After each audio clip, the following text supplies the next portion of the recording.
I'll just simply say welcome back everyone for another exciting episode of Black Thumb, coming from here from my garage to you there in your home with passion, adventure, and who's to say what else we'll muster tonight, but we'll be doing our best to give you as much variety as we can, you betcha. My palette of personalities as my plethora of players will see to it that we are all entertained just the same as well, and I look forward to it. But in the meantime, first and foremost, we have, of course, Sean, our ever so incredible archivist, to deliver us once again I'm not sure what that was. I'm so humble as well. Another fantastic diatribe that is what happened last episode on Black Thumb. Sure. And I don't know why my stuff is going crazy here. So a little slow in the beginning. Laz is keeping an eye on Sophie. Orion is tying Sophie up. He has some info and a map. There's a way into the underground areas to find the Pasha, but the way could be rough. He can't get the keys he needs, though. And a couple of questions about what are these dead things. After much debate about what to do with Sophie, where to go, they finally decide Sophie's going to stay with the bus and the fire spirit. The bus is up on blocks. We take the Phoenix for a spin. We see the destruction all around us, bodies, rubble. We get to an intersection and Sort checks the map. Turns out we have to take a right there. There's a gate blocking the Royal Crescent Road to the right, most direct path. We stop the car and go check the gate. Sort is trying to climb the wall, ends up making a very slow climb. Laz is looking for a way to open up the gate, sees an open window at the back of a shop. Looks like we can get around. Points it out to Orion and Barry. Laz pushes Orion to investigate for us. Barry's following up. There's some nice clothes in there. Laz picks up a set of assless chaps. Orion is searching the cash box for traps and finds one. Goes pick the lock and succeeds. Finds some coins, notes, rings, some chain. Barry sees a lock on the back door. Laz tries to pick it, thinking that he's now got all these skills. Fails and then tries to break it down. Enters the room. It's a small office. There's a pair of chests with a big V in the background on a tapestry. Investigation for Laz just finds booze. Sort is still on the wall, falls off of it with a nat 1 and comes into the shop instead with his pride broken. Orion opens the first chest. Laz uses axe handle to open the lid. A wooden box inside, some rolls of cloth, maybe 3 of them, possibly red. Each cloth is like a tunic with a robe. Opening the wooden box with the crest of a fierce large cat. Laz takes off the top of the crate and a parchment slips out. There's a crest on it written in runes. Large metal axe, a dwarf battle axe, easy to handle, and sings as he picks it up and checks it out. It's a hand-sized battle axe for Laz. The handle looks like it's got a hook to put on his belt loop. Orion tries to open up the second chest. Laz opens the other chest with his axe. Inside there's a small set of lock boxes with a dagger, a short sword, and a breastplate. Orion takes a dagger. Laz takes the short sword and the breastplate for Bjorn if they run back into him. Other lock boxes, there's some empty, some full. We find 200 gold, 100 platinum, 1,200 silver, 700 copper. Barry's investigating, sees out the window, sees a lack of bodies and destruction in the Royal Crescent Street beyond. Puts on a jacket that he finds and gets all jazzed up. Laz, on the desk is only a candle and a small statue. Finds some old jars of ink, quills, parchment, some notes, seals, wax, large notebooks, a sewing kit. Laz lights the candle and looks at the statue. It has a nose, a big, huge nose. So he pushes the nose and a click happens. Something slides on a spring. We go and look around. We find a sliding panel with a stack of parchments with special orders. Apparently the owner of the shop was a middleman for other things. Marble statue, El Doth, goddess, waters of life. Sees values of tens of thousands of gold. Finds a deed to a place in the city and a license to an account at the town bank. The road beyond is quiet. Sorth goes back to climb the wall again. He gets to the top, tries to figure out the gate mechanics, gets to move, and then heads back to the car, and we drive on through. Switching over to Mo. Mo is watching one atrocity after next, mutations, melting, screaming as he's being inducted. Mo realizes that there are worse things than he could ever expected.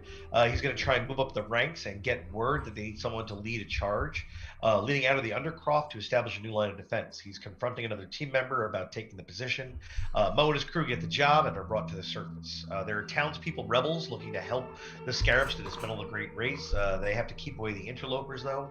He hears a screech and a cry of a huge something. In the sky, he sees a massive black figure. Mo has 5 men, nicknamed Team Slob, because we didn't have names for them, to fight against this thing. They take all the townspeople, leave them naked and tied up. Odds even calls from Laz. Turns out that his hand axe is is +1, has a boomerang ability, 60-foot range, 270-degree arc, and stops if it hits something, but it is recallable. Everyone got 2,200 experience. Fantastic. Yeah, I'd forgotten about that boomerang axe. Yeah, that thing is badass. Yeah, I'm looking forward to seeing that in action. Terrific stuff. At this point, you guys are rolling along in the Phoenix with the Decius Valvulus under its hood chuffing away ever so steadily, pumping mass amounts of pressure through its large pipes as the crunching dirt underneath its tires loudly echoes around the crescent way that you're following along. The tall buildings on either side claw their way up towards the sky that, while it illuminates with a pleasant sort of purple dull tone, you know that just beyond the walls of the buildings that you're seeing, the glow of yellow isn't the sun, but fires and destruction. And the further you roll along this stretch, the louder those sounds become. As the engine continues to echo about, slowly making its way along as barium steers you towards the end of this stretch, you come upon the last turn of it, a slow and long 90 degrees that bends around until finally you come upon an open sort of cliff road that overlooks the rest of the city down below. It comes along an edge basically, and you can see a bunch of buildings stretching along. You're about, let's say, 5 stories up from the street below. And so with that said, as you're driving along there, you can see that the road is sloping downwards, and all of you from this vantage where you come along this lane can see over this cliff, as you imagine, seeing the sprawling buildings ahead of you. Specifically, you can see plumes of smoke in the distance, as well as up close, where the glow of firelight emits from various alleyways and just about erupts, you would say, from a specific building just yonder. As the road is now sloping down this way here, you can actually see your objective, the museum proper, the rotunda and everything as you recognize from the map, situated maybe half a kilometer as the crow flies. There's a bit of a web of roads to take along to get there from what you see, but at this vantage, the only obstacle you're concerned with immediately is whatever crowds you may run into, and you can hear voices crowing up from down below easily enough. As this all occurs, the camera pans against where we see a young face peering out from under a shadowed, what's the word I'm looking for? Awning of stone, holding over top the exit to the small rubbled building that you and 5 guys are situated in. Your companions look around at you. You guys were leading a bunch of villagers? I can't quite recall where I left you guys off. So what happened was that these villagers jumped us and we got them. I left them in the dirt alive. They're still tied up. And then you were talking about like there was a monster flying ahead above somewhere. Right. And so that said, so are you just dragging them along?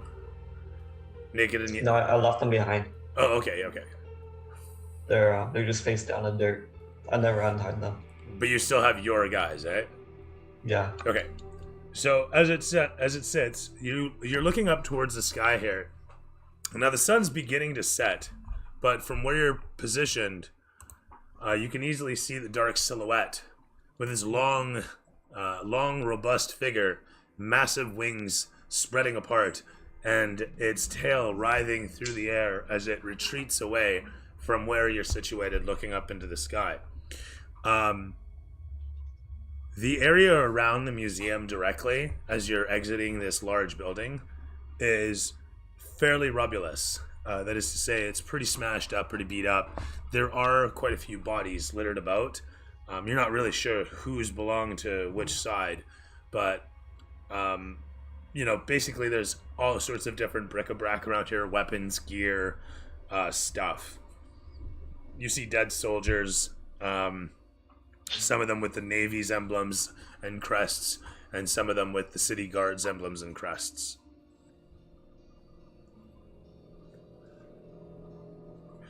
As you're traversing along this area, I just want to mention you see the odd scarab figure as well, with their sashes upon them. They range in age, although you do see a few around your age, sprawled out in pieces or otherwise with twisted looks of agony upon their poor faces. As you and the crew look around, the dragon in the sky receding away, you can hear the cries of various angry mobs, or angry peoples making up a mob somewhere nearby. The whole of the place... I determine what they're saying? From what you hear as you focus in, you think something to the extent of, "The entryway's here!" is being shouted out. If you were to guess, you'd say that maybe they're about 20 seconds away, 10 seconds away. I motion for my squad to take a defensive position. Like an, kind of like an ambush, maybe. Sounds good. With that said, your boys do so. They get themselves prepared, finding different forms of cover around the disaster-ridden space. As the camera pans against you all, you can roll me stealth for your crew. Just one.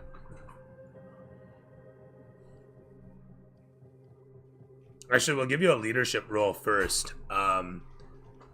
Given your position, you roll charisma. Do you have proficiency in diplomacy? Sorry, persuasion or intimidation? I have it for persuasion. Okay, in that case, you can roll this at advantage. Okay. Charisma. Good thing I have advantage. I can roll again. I rolled worse. 5. That's fine. You're not much help to them in Oh, terms. wait. It was advantage, so it was actually 6, not 5. My bad. All right, fair enough. 6 total. Yeah, I mean, it's not gonna change anything, but you know. Well, I mean, it's not 5. But the point is as the camera pans against your face for a moment, it shows you give the signal towards everybody, and they fan out, looking amidst the rubble the best they can to try and find cover. A few of them stumble this way and that, not really managing to find a decent enough hiding place before they section off into small groups. So there's a group of 2 on one side, another group of 2, and then one man out on his own just yonder. So they spread out kind of into 3 parties ahead. That said, you're situated in the rear still. What do you do at this point? Should I roll for stealth? You can position yourself wherever you like. We'll consider you about as stealth as everybody else. This is you guys moving as a unit. So where are they gonna be coming from? At this point, more or less ahead of you. So if you consider this is where you came out of, and then this is where they're coming from here, there'll be a laneway between a bunch of buildings, and then the road will cross past the museum here. So you've got kind of a main drag in front of where you come out of, and then there's buildings and a lane between the buildings ahead of you, and you can hear them up ahead. Can I reach some high ground? You could take a guerrilla position in one of the buildings and have a window for snipering. Possibly. You can see a couple opportunities on a few small balconies, but the buildings ahead of you don't go that high. They're only about 3 stories apiece. Like there's one on the left and one on the right. And actually, odds or evens, I'm going to say odds. And odds are good. And so there is a door open on either that you can see. The one's door is just ripped clean off, and the other is just hanging listlessly open, waggling back and forth in the wind.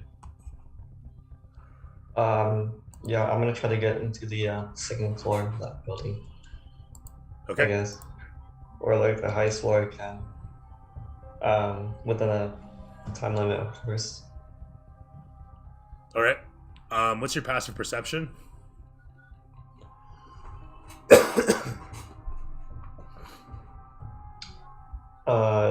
11. Wait, no, passive. Okay. 9. All right. You move forth, rolling out into the street. As you make your way towards the entryway, you hear the whistle of arrows from overhead. Then I die. With an 18 plus bonus, one of them does hit you.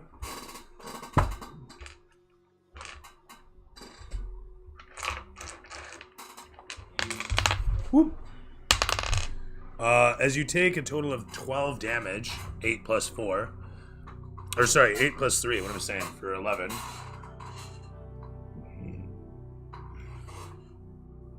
The arrow splitting through your armor and managing to penetrate your flesh. You look up towards the source of it and can see that there's a pair of what look to be soldiers, armored as they are, holding crossbows pointed down towards. The first bolt that struck into the earth next to you was followed up by the second that struck into your shoulder. As blood spurts out across, a few of your guys look up towards. One of them points it out. The others see it as well. The pair of soldiers up on the roof. Do you signal anything different, or do they continue forth?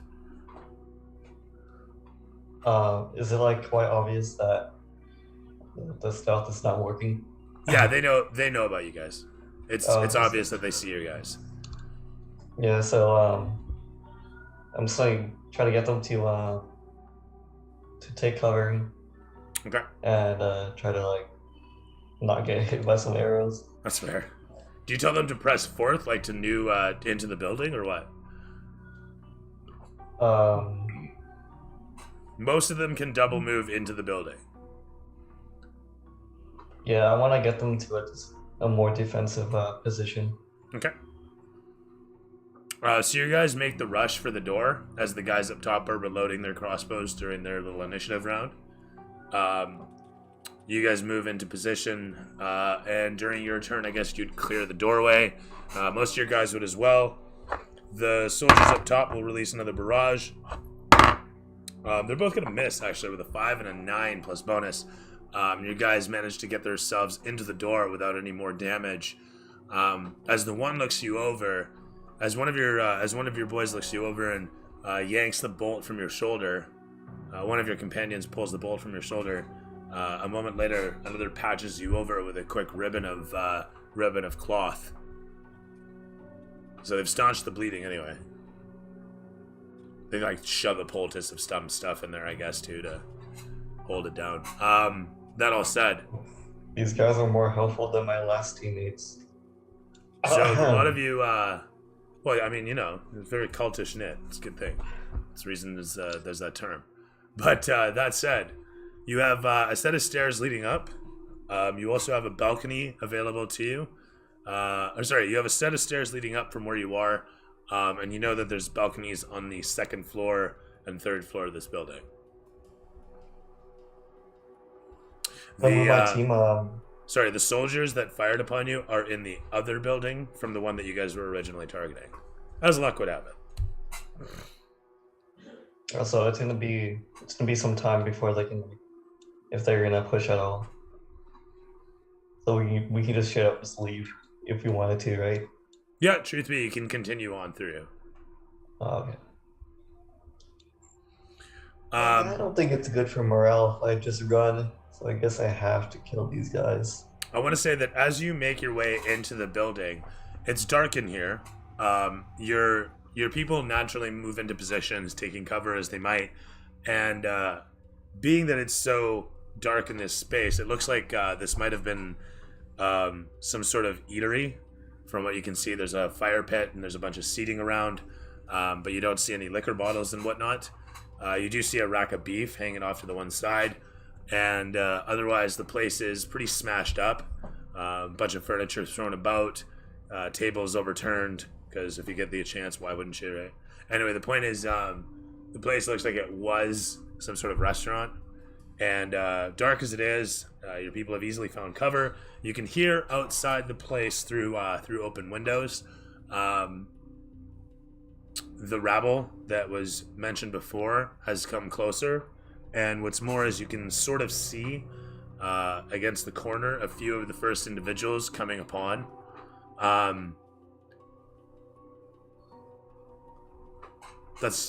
That about covers it for my side of things. What do you do now that you're inside the building, though? What do you and your boys do? Is there only one staircase? There is only one staircase up.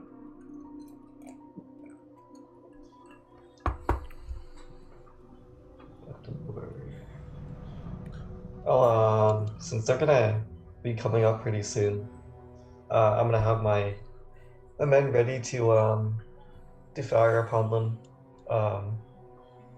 when they see them coming through the door. Okay.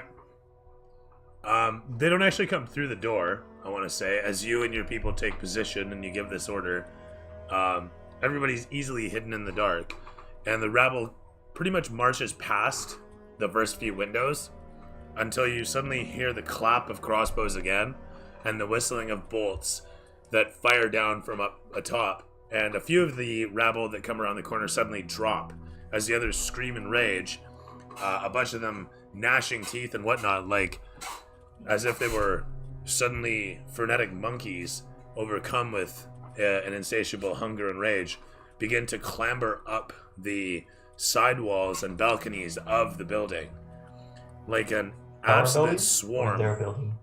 Theirs, actually.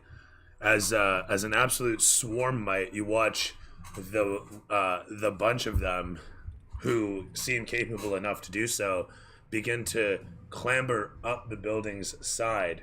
A bunch of other ones who aren't so good at climbing it, maybe, smash through the windows of the building and begin to make their way towards their newly found opposition. Your men can be heard behind you with bated breath.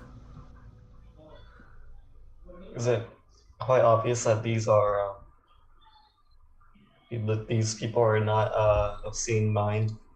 They're pretty manic. They look like they're a charged mob. They look like they are an angry bunch of city people who are out for blood for one reason or another. You hear all sorts of things being shouted out. "Visit mutants!" You hear one person shout out. Another one yells out, "Soldiers!"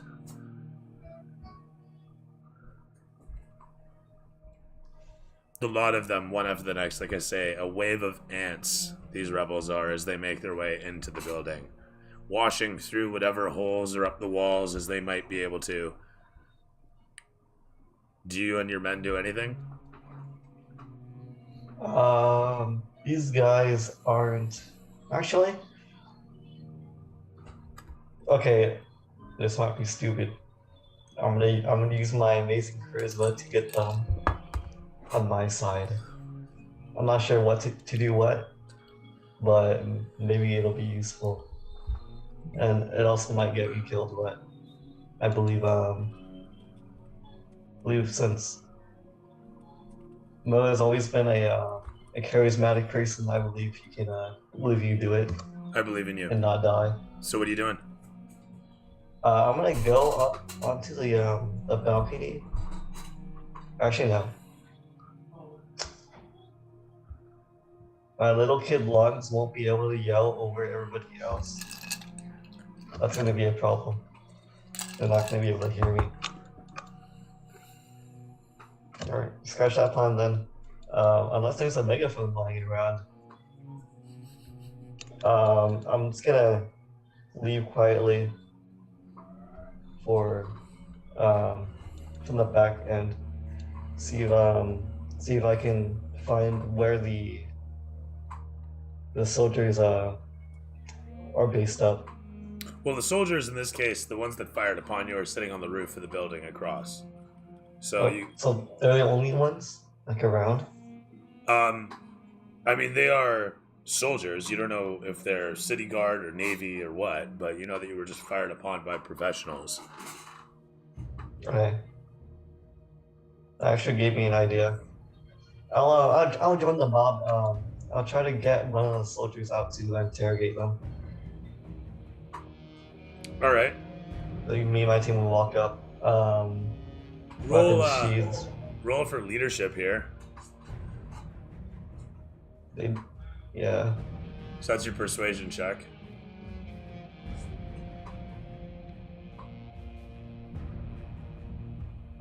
There isn't actually a leadership skill, is there? No. I don't think so. No. I just rolled persuasion, so Yeah. 19. And? 19. Ah, very good. You give out orders as such. Your people understand them easily enough. And, sorry, what did you say you wanted everybody to... What were you after here? I just So we're gonna join the Right, mob right. and try to get So, one of the soldiers out so we can interrogate them. There's a quick back and forth, and it's suggested you guys either go up via the stairs in the building, or join the rabble outside and try to take them from down below. Or what are you guys doing? We're just gonna go and we're gonna walk into the front of the building since the soldiers are preoccupied with the rabble. We can get in and just So like, looking try out to- into the alleyway, you can see there's quite a little crowd, and you're not quite sure what they would make of you suddenly appearing amidst them, but you're taking a chance. I'm assuming, yes?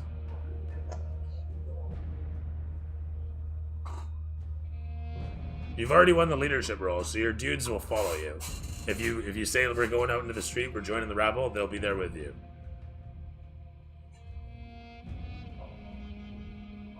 Yeah, let's do it.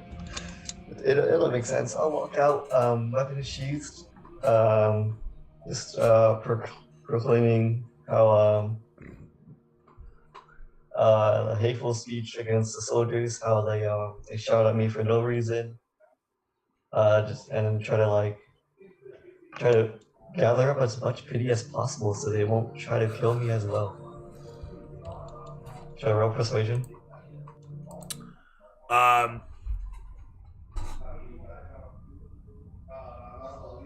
I don't know that it's appropriate. I want to say intimidation would be more appropriate for being more forceful in a crowd. That said, though,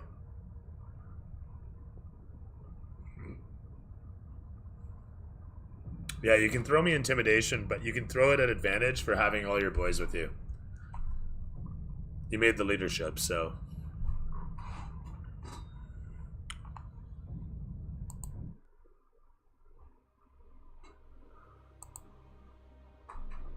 How'd that come out? You're muted.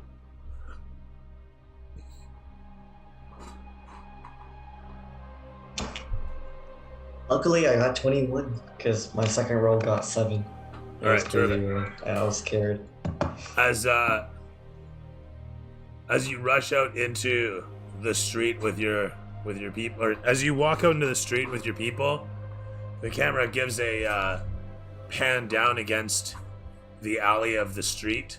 The laneway with its crowd of heads swaying back and forth, looking up towards as it angles upwards to show the few parkouring their way up the balconies and heading inside the building at the second or at the third. You can hear shouts and thwaps from the various sources around, the soldiers up top firing their crossbows as best they can at the quickly encroaching crowd of angry peoples. As you look up towards and look around yourself, a few of the rabble notice you, but nobody really pays any mind. Your people look foreboding or threatening enough.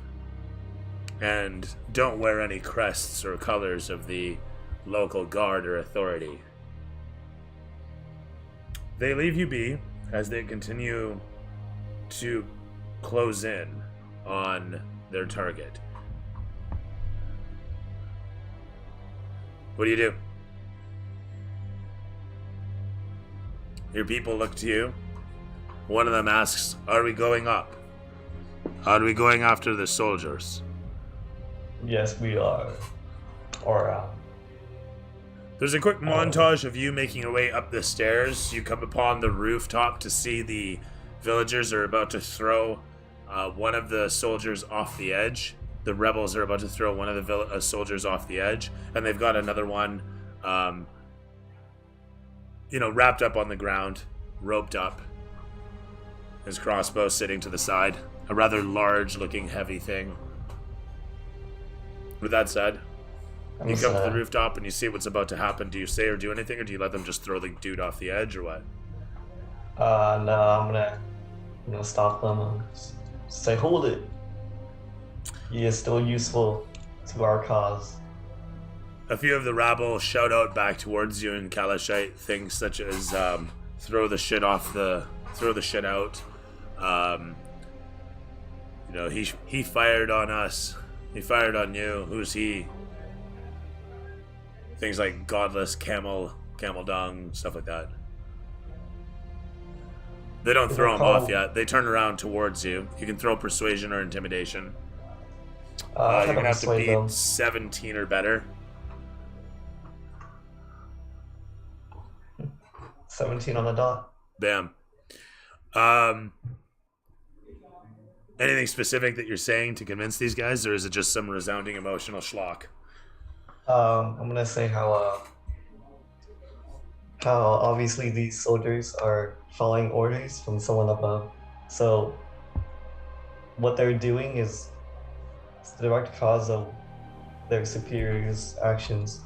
So I want to find out what their plan is and how we can save as many lives as possible.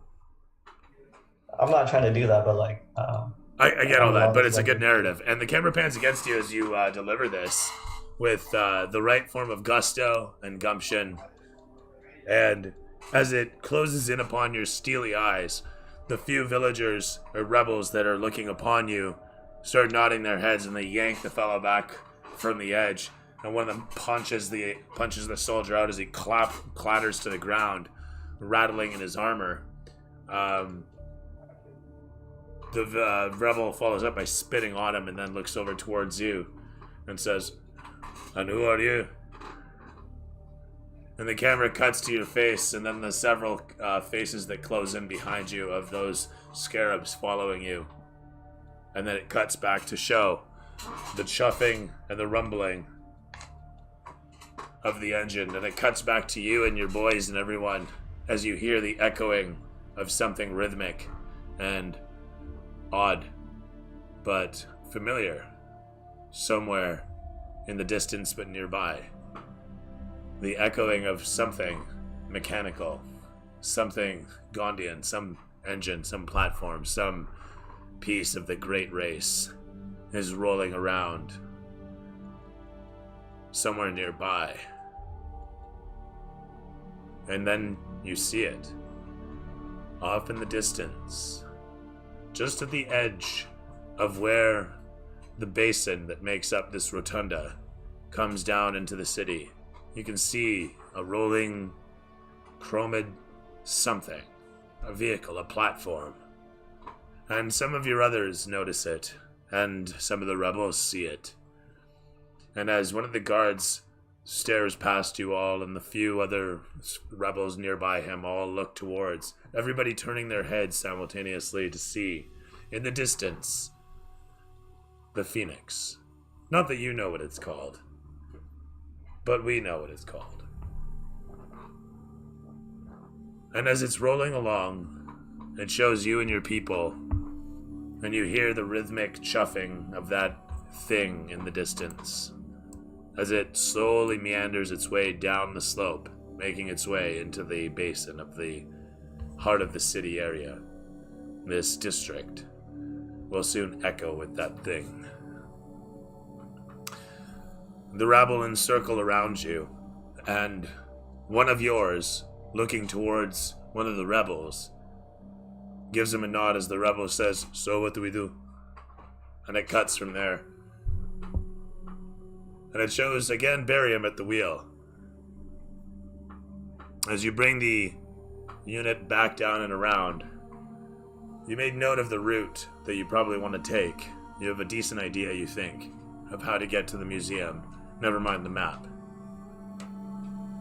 As you come upon the first fork in the road, you can see the road ahead has another right turn after this one. But the road after that seems blocked off by some sort of rubble and destruction. Does that make sense? So you've got a right turn ahead of you, and a straight on to another right turn, and then straight after that, hits rubble. Looks like we're not going to be able to go straight, guys. The road's blocked. We not just traverse it? We're going to have to go around. I'm in the vehicle, right? You are. Oh, no, you are not. Shit.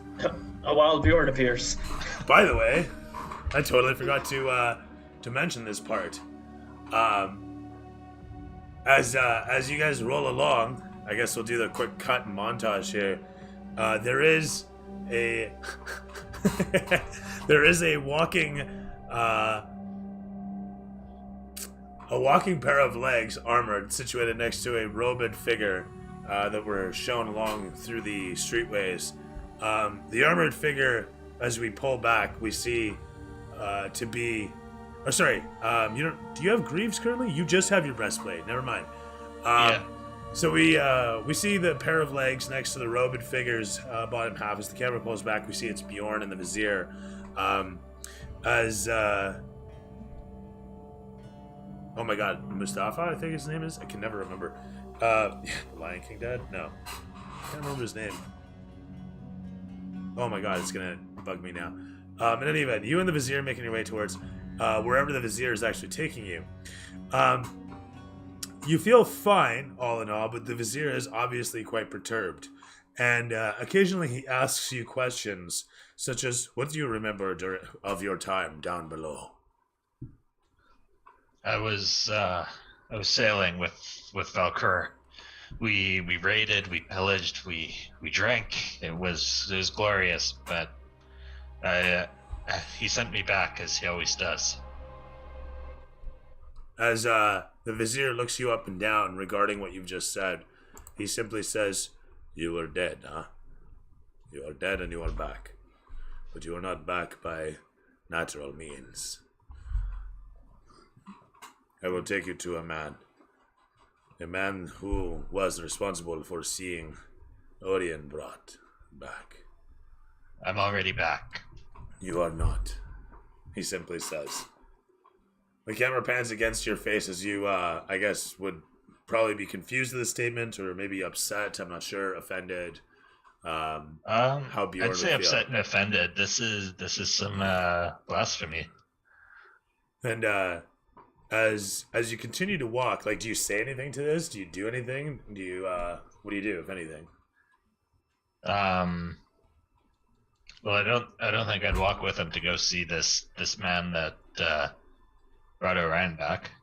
That's fair. Okay, so are you just like stopping, or are you turning away, or are you stopping him as well, or letting him walk? And how are you approaching this? I'll turn away. I've got no need for this. He's already brought me back. I won't interfere with his plans. The Vizier stops at this and then slowly looks over towards you.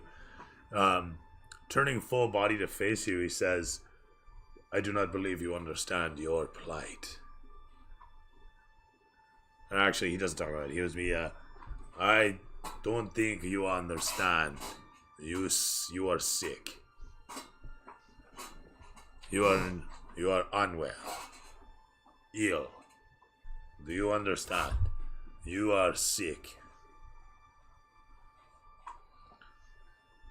He slowly walks in closer towards you as he puts his hands in his sleeves, doing the whole robed thing. He kind of just walks like this, somberly with his head down, and he looks you up and down. Look to yourself. You know this to be true. You are not well or whole. He's always brought me back. This time it's no different. I do not think it was Valcor that brought you back this time. If you turn away from this, I cannot stop you. I am just a frail old man. However, I feel you will endanger us. I say this with care. I should say, like, he's a pretty tall, spindly dude, and you're a big guy, and he comes up to, like, your shoulder, right? So he's not really, like, he's not looking up to you, but he's not looking down towards you either. This guy typically towers over, like, a lot of people. But but he just, like, he regards you, and he stares you up and down, full square off at the shoulders.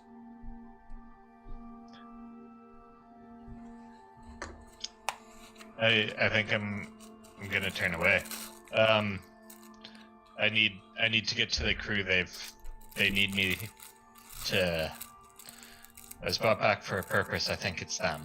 Bjorn, I say this. You will cause harm, damage, pain. Be careful. Very careful. If it's so willed. He guffaws at this and then says, very well, then we walk this way. We promised everybody food. So at this, there's a montage of you guys making your way through the streets. He talks at some length about who he wanted you to see.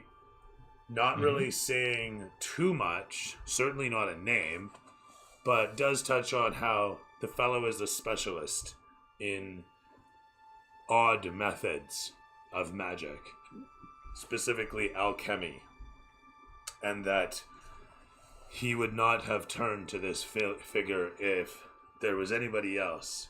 However, under the circumstances, he was the best option and proved a good choice. With that said, though, you eventually find your way back to the paddock. You're there with everybody for all the rest of everything, and now you're back on the bus. So Okay. That said, Healthy and whole. Back on or the sorry, bus. not on the bus, in the Phoenix. Right. The question is, where the fuck are you sitting? Because it's the Phoenix, not the bus, and it's a full Phoenix too, if I'm not mistaken. Because you got 1, 2, 3, 4, 5 people in this thing. I mean, it's a big vehicle. It is like a '69 Charger. Right. Roof rack. Could be. I don't know. Real. He's on the hood. Yeah. Could just be sitting on the trunk lid. I don't know, or in the trunk. Is there something I could be holding onto on the roof? I mean, if you Or want we to could tie it down. I think you can Like, do it. I'm picturing like kind of the Captain Morgan stance, like one foot on the trunk and the other on the hood.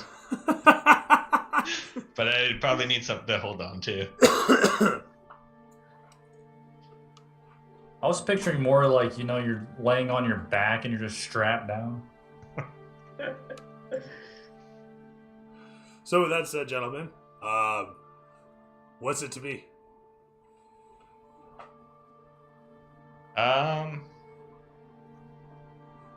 I guess I'm riding probably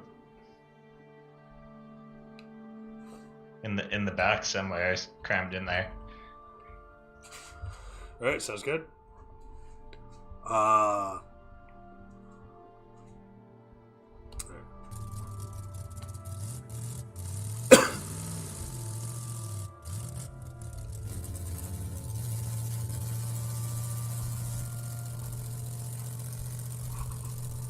As you guys make your way through the first of the city streets easily enough, The machine slows down some as Barium brings you to the first set of tight little turns.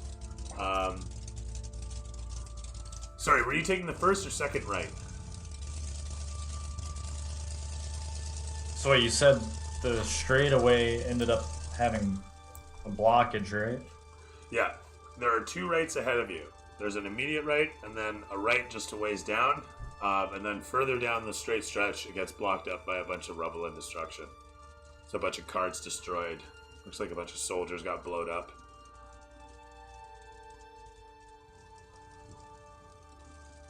Guys, you think we should take this right or the next? We can't go straight. Who's got the map? I've got a piece of it. Thought Sorth had the map, didn't he?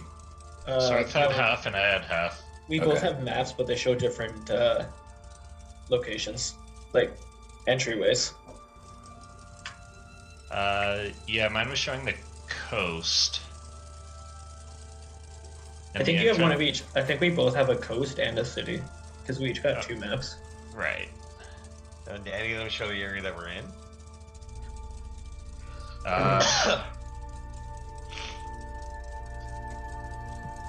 Can I recognize where we are on the map? Somewhat, actually, but you realize quickly that you are heading into an uncharted area, so to speak. So basically, you have the edge of the map, you have like an L of it, and this is where you're coming in, and this is where the stuff is. And you're missing this chunk here, basically the basin of the town. However, the shoreline is on your map and is like down here, whereas you're up here. Does that make sense? So basically, you can see on the city streets where you're headed down into the basin area, and on your chunk of the map it shows where the shoreline has the tunnels leading in, and then you're missing that chunk of the map that leads up into Sorth's. At least I think it was that way. I can't remember whose was which. That sounds right. I think we just had like an overlapping corner. Yeah. That's correct. Yeah, you guys had an overlapping corner area where it was clearly made to be like aligned against. It's obviously meant to be the way it is. So on my piece of the map, it also doesn't show that area that we're in. No, that's right. Yours shows a fairly, I want to say detailed, although there's not a lot to it, set of tunnels, all the same, coming from the gapped area, so to speak. And when you try to rotate the maps together, it simply doesn't line up. Does it look like? Okay, so we're not on the map at all then. We're in the... You're currently just heading into the portion of the city that's not on the map. What way is the museum? The direction of the museum from like the way we're going in? Like I might not be able to see it, but I do have the museum. Yeah, and you can see that it's at an angle from where you're. Like you can easily reference where on the map you're headed into this basin, and you can see it's over yonder. So it's in that direction, clearly. Because you're asking, like, if you line up the map, does it look like the museum is where the map is going towards? Which it 100% is. Yeah. That's where the tunnels and everything lead into. That are represented on the map. So, with that said, you have what you have in terms of a map, and you have two right turns heading up towards you. 50-50 shot. Which is it going to be? Which do you guys think?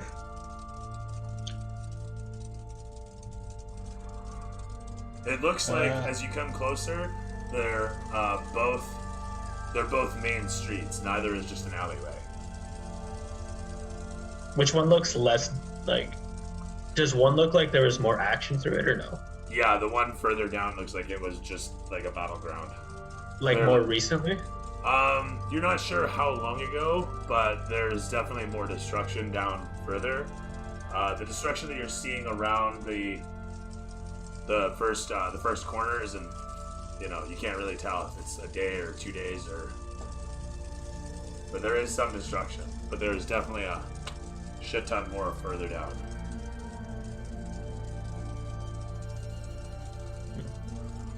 Maybe we should take the first raid. Alright, You're at the wheel. first raid works. As you turn the corner heading down the main drag at dog legs, it's a large stretch.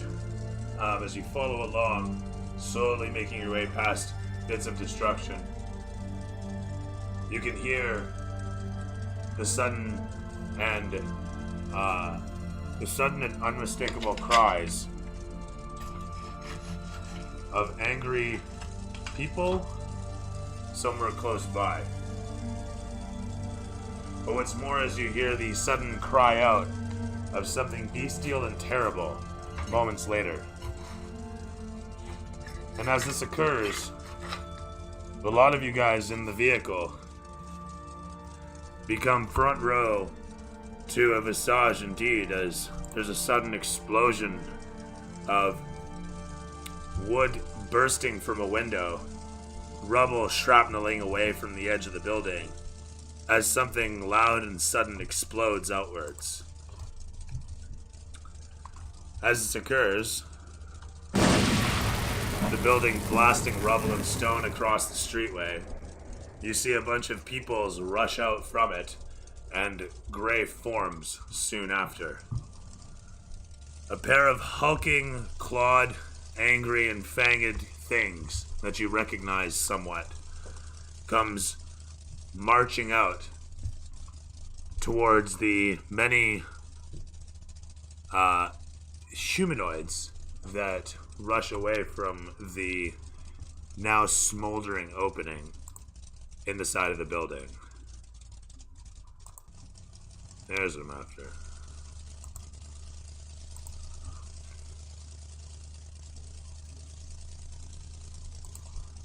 So, with that said, as people spill out into the street and the beasts come charging out, the road ahead of you is not blocked completely per se, but a lot more busy. There's rubble all over the ground as well, and the smoke coming across the street doesn't make it easy to navigate. What does Barium do? Do you try to take tactical movements? Do you backtrack? Do you try to plow through? Do you park? I don't know. What's the consensus, gents? Guys, it's gonna get a bit rough if we keep going forward.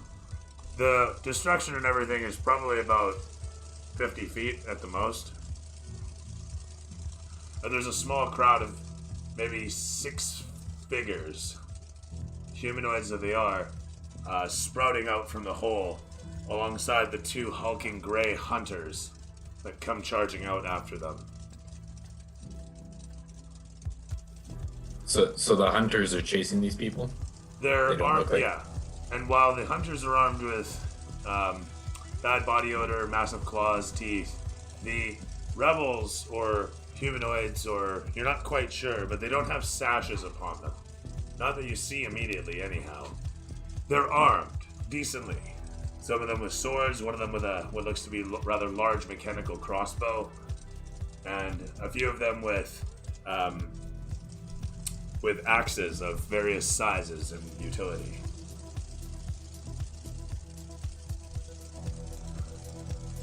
Barry, I think you should pin it and hit those gigantic beasts ahead. We could hit the pedestrians. Very true. I'm gonna grab another drink. I'll be right back. Just so you guys know, I don't know your vehicle anymore. It's been changed and renovated, so I don't know what it looks like ever since I burnt it. So We're not in a bus. yeah, so I'm probably gonna, if you start running over it, like I'm gonna have to kill you. Alright, Is so that a Barry, threat? Sorth and I are gonna, or you and I are Nah, gonna it's do just no. drive-bys. We've Yeah, heard that. I'm gonna from use my Thor. spells. I'm gonna roll a 2 and then you're gonna die. I swear. You're gonna get one of those, is you're a sorcerer, right? You're gonna get one of those spells that backfire on you. I kind of wish that cause I'm the wild magic one, bro. Yeah. Dude, You're gonna roll a 1 and set your own sleeve on fire? Kill half your comrades. so every spell I use, I have to roll a d20 and then I roll a d100. Is that what it is? I don't think I've ever played as a sorcerer. I have no idea.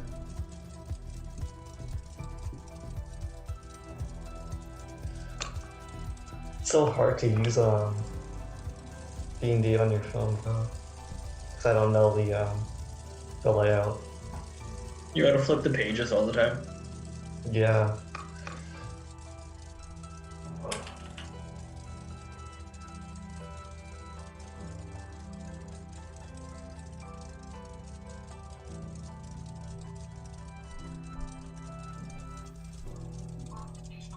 So did we not get a good enough look at the city when we were riding along that ridge to kind of plot out where we're supposed to be going? We just kind of winging it here and going like, oh, that looks shitty, and then turning around every time. Yeah, Sounds so basically we Okay. see something we don't like, we're gonna shoot at it, and then we're gonna drive through the next town. Can we just like run over all of the people in front of us and Yeah, the we're- beasts? I just We're want to pretty much mention playing Grand Theft Auto. there is a bunch of rubble on the ground too from whatever blew out the wall, threw pieces of the wall, like large chunks of brick and stone, out and sandstone out into the street. So there's people, there's shrapnel, there's rubble, it's wood, it's brick, it's metal, it's everything. Does the So- Phoenix have hydraulics? It's got like a spring-loaded lever that makes the whole car jump up. No, there's nothing like that. No, for the next battle bus. Right? Guys, I'm not sure the Phoenix can handle this type of debris. We could blow a tire. We're going back to the first turn. Can we get back to the first turn? You can try. Yeah. I can maneuver us through. Don't doubt me. There's anyone that can do it, it's you, Betty. So what is it you're Yeah, after? right. Are you turning back?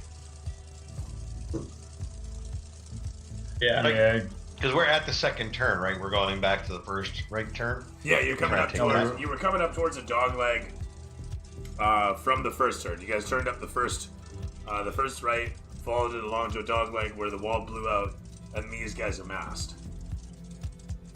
As you guys watch the whole of the world around you turn, Barium pinning it and spinning the car around in the dirt. Where are we there?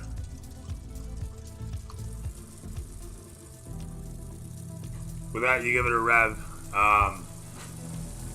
As the Phoenix tears away down the stretch, firing a rooster tail of dust and dirt in its wake, you close the distance down the strip back on the first right.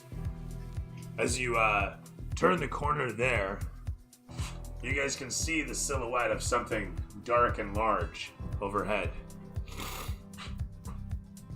And as you watch the massive form of a lizard that you've seen once before, a massive worm, the huge black dragon comes sailing up over the city and fly past you, casting its shadow contrasted as it screams and passes overhead.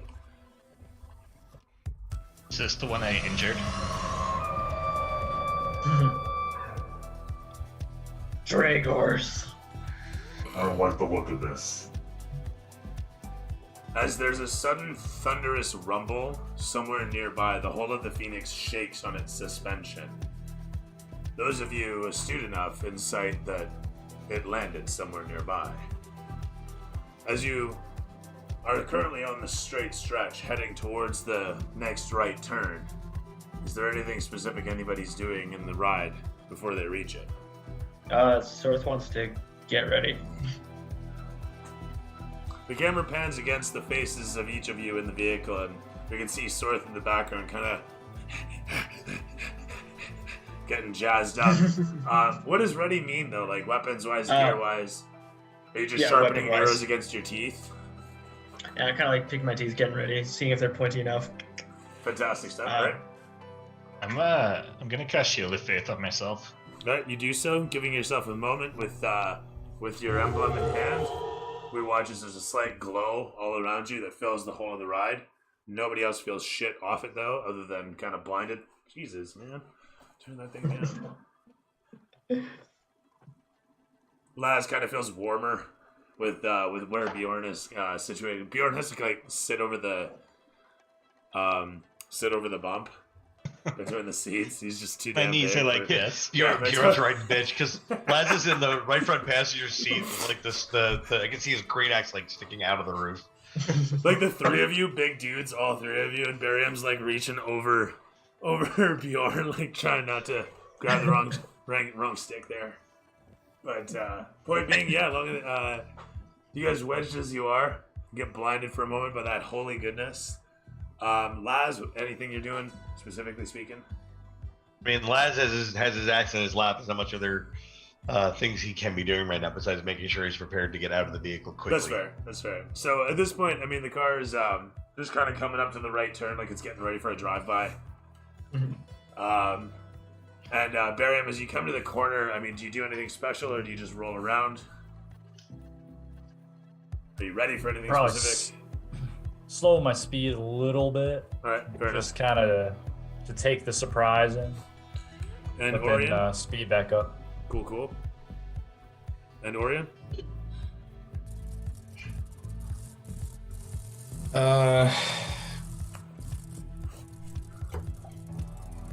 I don't know. I think I'm just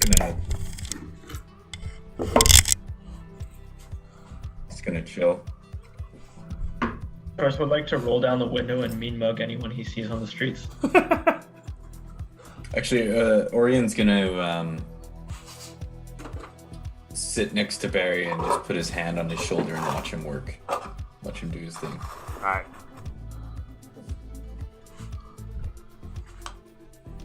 Gonna give me a little massage there.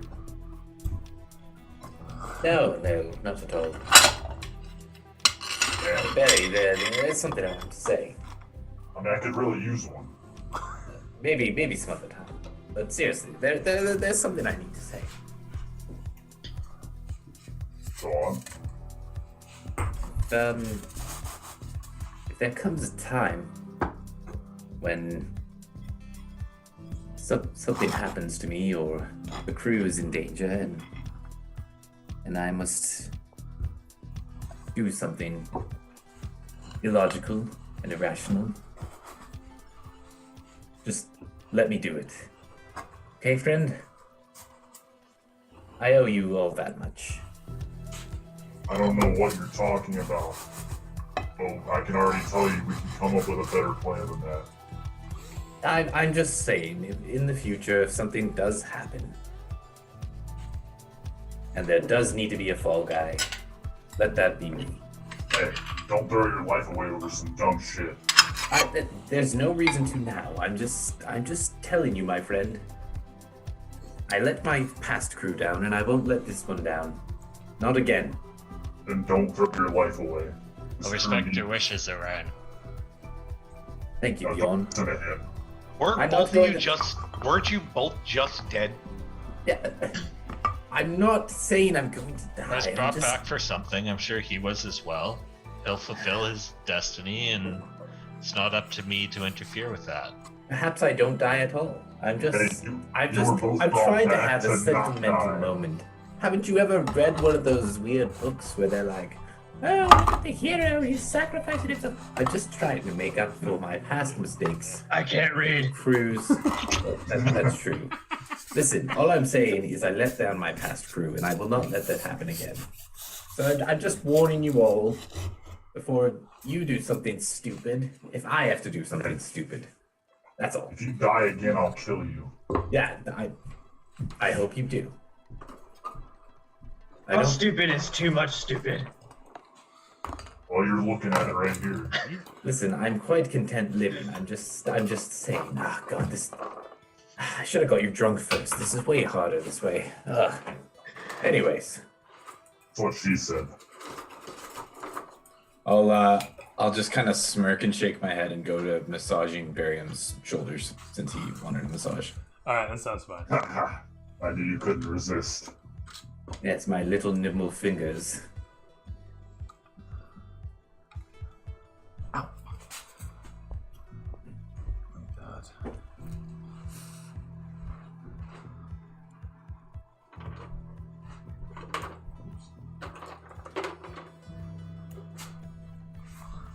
And the world continues to spawn in. You'll bear with me a moment. This console takes a while to load. It really does. I mean, he thought PlayStation 1 was bad. He thought 3DO was bad. I mean, with these kind of graphics, though, it's understandable. Resolution kind of sucks, if you ask me. What is with that flicker?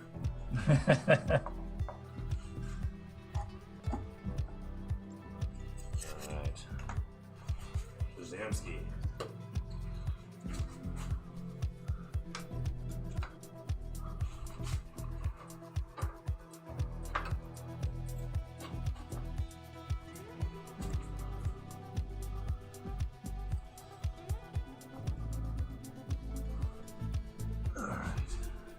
Finally,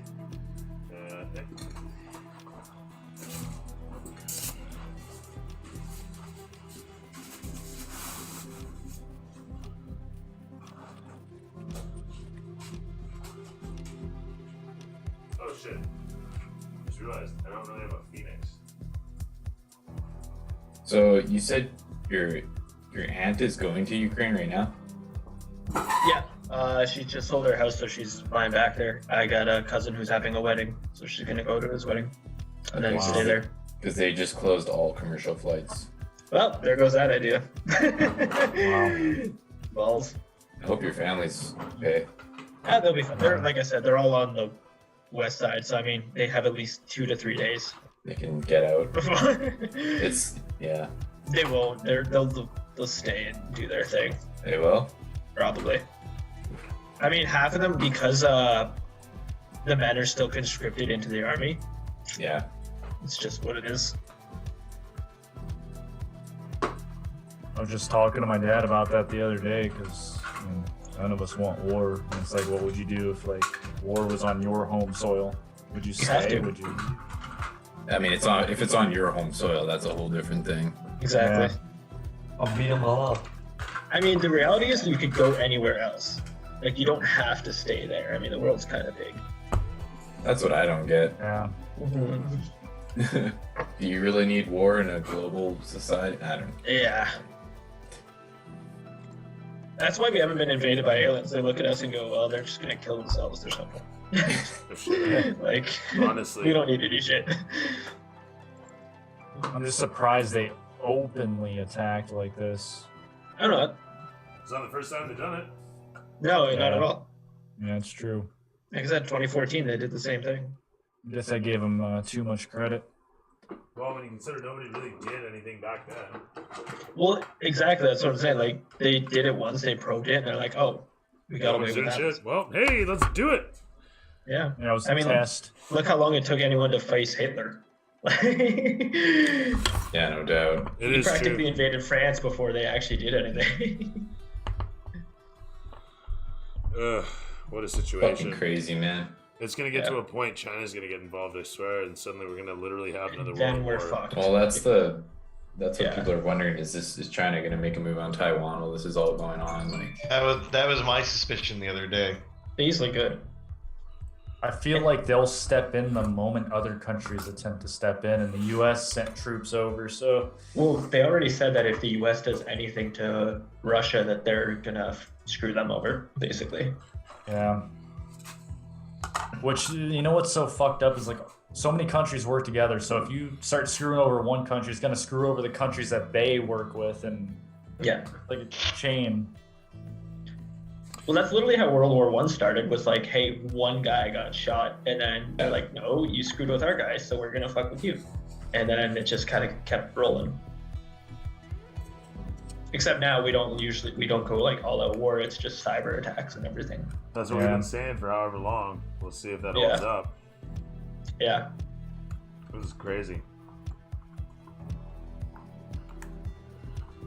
That was it'd be like that Rick and Morty episode where it's like, this is how you destabilize governments, turn the 1 to a 0. Yeah, no shit, That's hey? great. Yeah.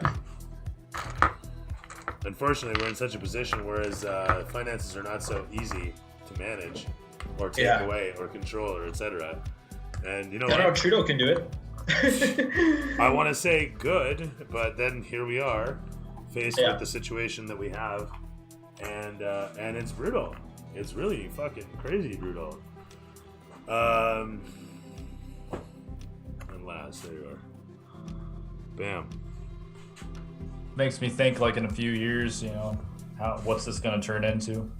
Because obviously, if this shit's happening, other countries are going to step in, but then that's probably going to further escalate it, Yeah. I can see it becoming like 1984 where we have 3 big islands. Let's you hope have, like, not. God. Yeah. I could see that. Let's hope not. You'll have like Asia, Europe, and then North America, and that's it. What a world. Oh, what a timeline. Right?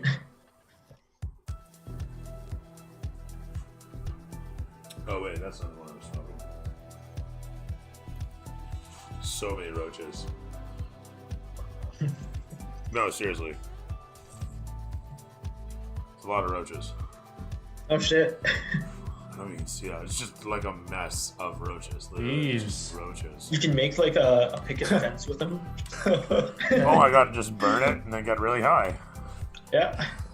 You can create your own Burning Man in the middle of like a little. And then I can light it on fire and play a game and get really high. Oh yeah. I don't think this is that roach. I'll put a roach down in the pile and I'll pick up another roach and start smoking and realize, like, oh, this is kind of stale. Not exactly the one I had.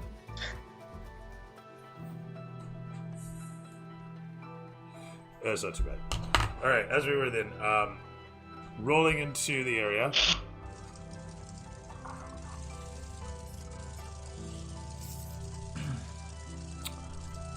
Trying to get like into the sand so that it's behind the shoulder of the vehicle. As the Phoenix makes its way into the city, into the street here, making your way up the right turn. There is quite a bit of destruction around the place. Oh, I meant to throw more rubble in there. You can see straight up destroyed buildings. Their walls having fallen apart, large slabs of stone fallen over in the streets. Bunches of crunched up brick and sandstone sit all over the place. There's a route that you can see. It looks like an alleyway making its way off to the left, and you can see the road sort of has a tunnel through some buildings up ahead, and otherwise seems to dogleg off to the right, but still might be going straight. Memory serves, you're going the right way, straight ahead towards. You're not sure where the alley would take you.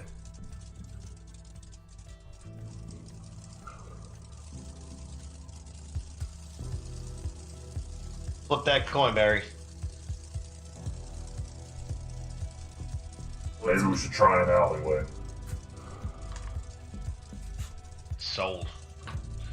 So now we're hanging a left down an alley. What could possibly go wrong? Then that one, down that way?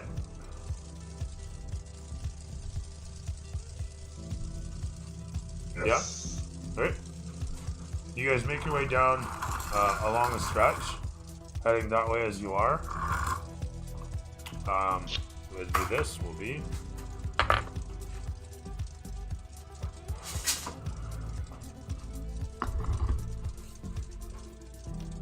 Did we just screw up that entire set piece by hanging a left? Nope. There's a plan.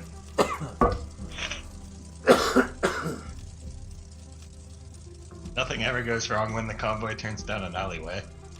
Ever. Just don't watch Black Hawk Down or any other They're the best kind of people. Oh, so you would rather have taken the tunnel of death? That's what we were choosing between. I mean, we're The open alley and the tunnel of death. there's tunnel of death A or tunnel of death B. Sorth wants to roll up his window. Alleys are infinitely more fun than tunnels. He's Lock just the door. he's mashing the lock button on the side. It's Roll for the okay. bad It's neighborhood. okay. Turn down the rock. Turn down for what? I haven't heard that in ages.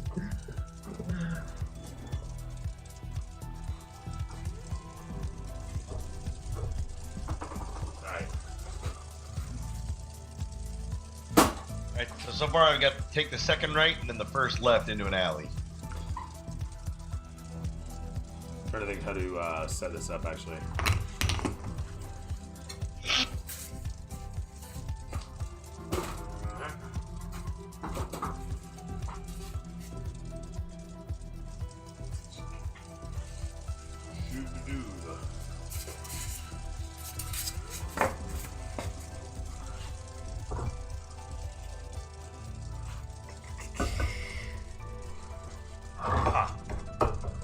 Reports of strikes in Moldova as well. Ooh. Yeah. Which is near Romania. Yeah, Moldova's. Yeah. That's because Romania openly backed Ukraine. The Reddit link Cody showed me. Oh, sorry about that. The Reddit link Cody showed me has like videos and all kind of stuff being linked to the explosions, maps showing where things have been attacked.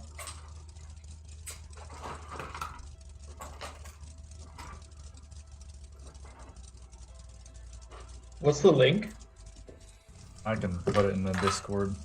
That'd be lit.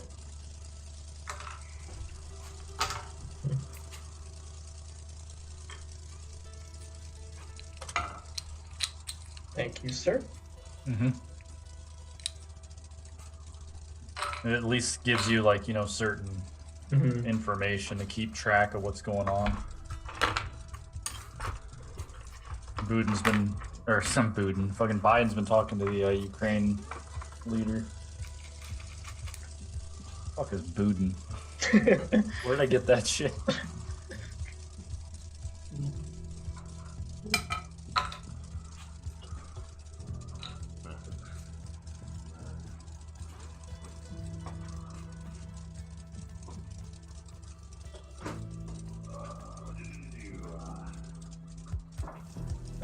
We're long gone from the days of the Khazars.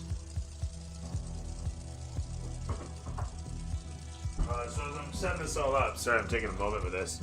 I do want to That's say big. that the camera's going to pan against a young face who has to decide what he's doing with his crew. What is you and your crew doing?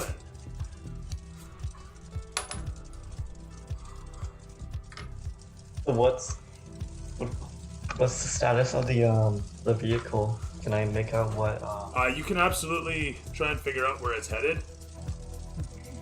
You know that you have to avoid that dragon, but you can absolutely head towards where that vehicle is. Has it made any like hostile movements, or does it look particularly shiny? It's a part of the Great Race. It is absolutely what your group hates. Okay. So seeing this, I don't personally hate the Great Race. To keep up the pretenses,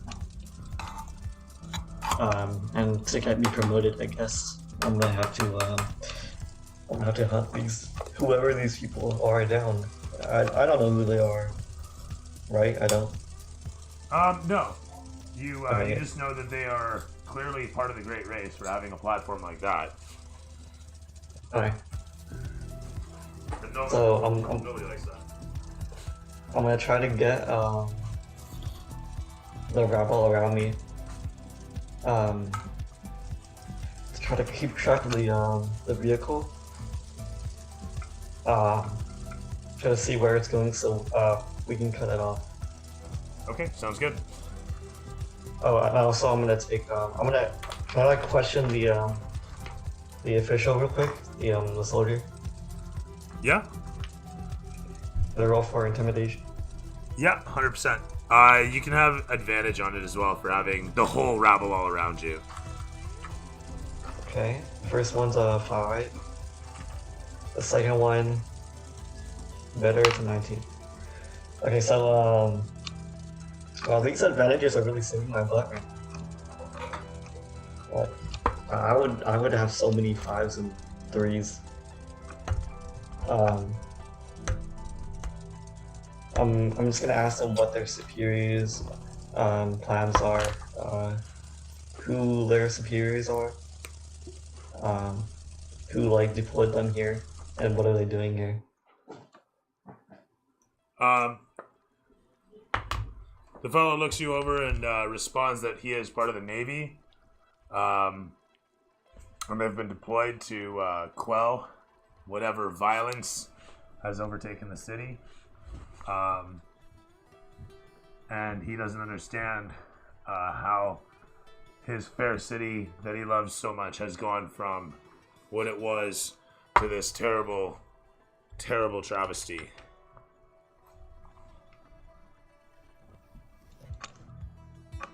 Well, that's your fault, isn't it?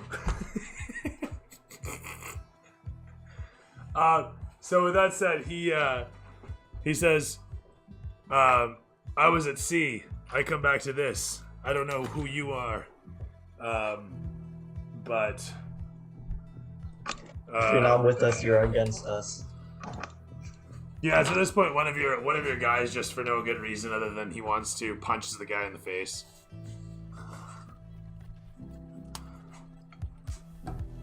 And then says, I didn't like the way he was talking to you.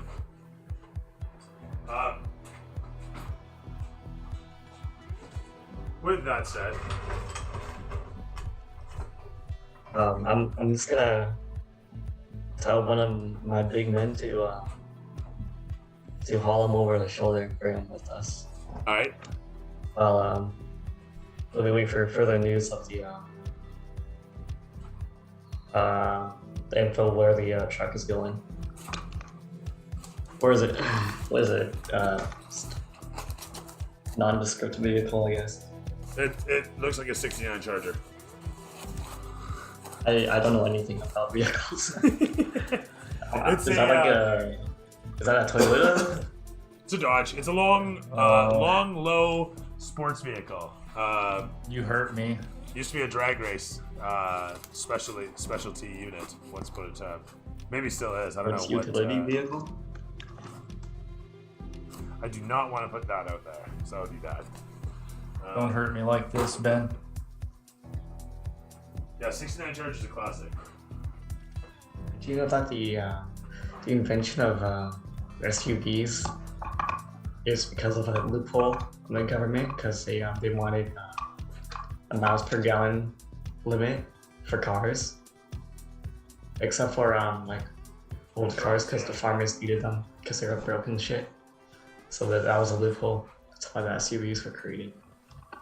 They wanted big ass cars and shitty like miles per gallon cars. So just real quick, what I need to know from you is, are you taking your guys in? Probably, and how? How do you approach this thing? You know where it's coming from. You can close the distance on it. Yeah. Question is, how do you want to approach it? Ideally, I want to use the rabble as like, what's the word? I want to say human shields, but that's not it. Or it's slightly close. A buffer. Cannon fodder. Cannon fodder. Cannon fodder. Okay, we can go with that. Yeah. So I'm just gonna tell them, for them to try to stop the vehicle, and me and my team will clean up the rest. So before all that happens, we're gonna try to get into positions, surround the vehicle, and nondescriptly, if nobody's looking, I'm just gonna knock out the guard or like the soldier and just like dump him somewhere untied. This is who? The previous soldiers that we Oh, interrogated. okay. You just want to tie him up and dump him? Yeah, All right, that sounds fine. I'm trying to spare him basically. I'm just like dump him somewhere else, unconscious. You're telling him this? No, Oh, I'm just okay. gonna do it. All right, fair enough. So you and your peeps do just that. There's a montage of you guys knocking them out, roping them up, and throwing them. Do you guys leave them in the street, or do you toss them in the building, or what? I'm gonna try to hide him so like the rabble doesn't try to kill him again. Okay, So- fair enough. And with that, yeah, you guys, I guess, leave them in the building. Yes. Yeah. All right. I want to provide scenery, but I don't want this to be like completely hidden from view. Kind of problematic. Whatever. All right, you can see shit. So building, door, and stuff. Terrific. Huzzah. Down here in the alleyway, of course, it is dark. Point being, sorry, you and your crew are going to close the distance on the vehicle. Very good. You guys have time as you hear them echoing away, especially when the thing thunders roaringly, making its way along the stretches. As you and your crew close upon the objective in the distance, you making your way through the streets happen upon a hulking, fleshy, muscular demon thing wrenching upon the city streets, chewing away on a screaming and retreating band of what look to be regular city folk. Not armed, not capable, just innocent bystanders under attack by one of his strange things. Who's his? Strocius. One of the hulking mutations is chewing away on some innocent people. Do you and the rabble... Are they products of the scarab? Well, Strocius' doings. When you were working down below, you saw how these things were made. Okay. So, technically, I can't kill them because they're on my side. Heavy quotations, I guess. You hear a few lamentations from your own coterie. I would say that some of your brothers of the Scarab would have something to say about the unholy nature of these abominations and what they're doing to innocent people. I roll my eyes and say, fine. As any true leader would. If this random person that you do not know really want to save, then be my guest. And then I start casting a fireball on the creature. Wait, how close is he to the How close is he to the air, to the group, or is he already like in breathing Close distance? enough. No sooner do you give the order than there's a montage of your many followers rushing upon the abomination. It's a quick process, not unlike many other beasts going in for the kill. The horde that they are work upon the demonic thing for only a moment, and a moment is all it takes. For even if they are barely armed with anything more magical than their wit or spiritual beliefs, the many of them descending upon the singular figure, set upon with a ferocity that nothing could have resisted. The wave of them destroying the fell, muscular thing before it could even cry out. Wow, these guys are better than I give them credit for. Too bad A I'm few of gonna them use them wounded as all the same. shields. A few of them wounded all the same, walk away from the battle, scathed as they might be, bleeding, cut, but laughing. And pleased with the turnout of events, as the remaining villagers surround about and regard the lot of you. A few of the scarabs look upon each other and you, and the villagers begin to dissipate into the city, safe, disappearing from view a moment later. Unless you have anything else to say about it. So the villagers are leaving, the ones you saved. The few of them leave, but not before one of them walks over towards you and, holding out a couple pieces of paper, says, "We found this on someone who wear thing like you. Thank you for this." And as he holds the parchments aloft, do you take them? You see many little drawings on them. So the fact that he was probably in close proximity to that disgusting monster, I'm just gonna try to grab it like, alright, I'll take it. As you daintily hold it aloft, turning your nose up so that he knows his ill stench is offending you, he backs away, bowing piously. Go take a shower. Thanking you for your time, Effendi. Thank you, Effendi. And as he falls away backwards, you look upon the sheaf of parchments he's handed you. But there's several drawings upon them you quickly recognize to be the city around you. Rather specifically speaking, the basin itself. It's a map? It is. Of the surrounding area. It shows a pair of encircled doorways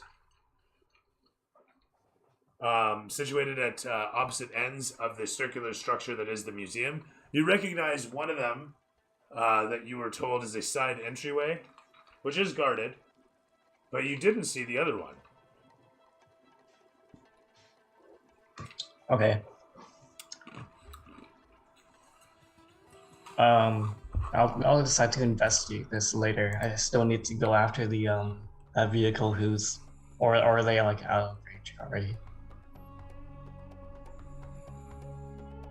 Okay. Is the vehicle out of range, or? No, it's very audible as it chuffs around. Okay. And me and my gang will still try to jump the vehicle. That sounds fine.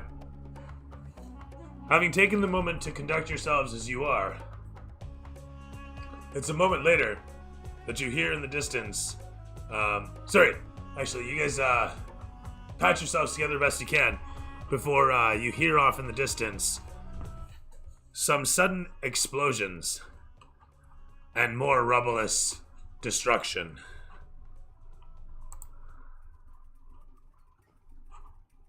As you guys turn down the alleyway, pitching the throttle down somewhat as you see ahead of yourself the massive amounts of rubble, you are suddenly treated to an explosion of incredible magnitude following up a moment later. Oh, that's not... Actually, wait a minute. What am I doing? I totally forgot another step. Sorry. Critical crucial. No. There's a thing. A thing? Do I have a thing? I do have a thing. Terrific.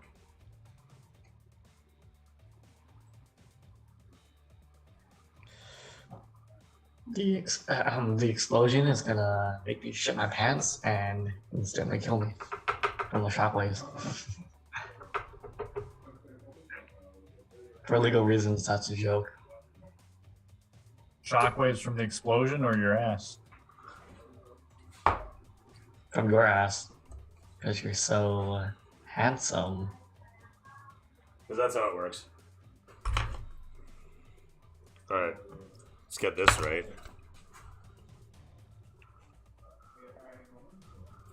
I mean, if you want, fire and explosions and shit. That's what we got. Oh, shit, actually.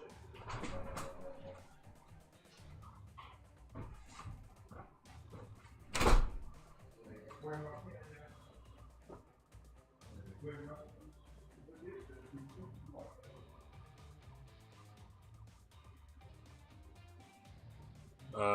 are we here?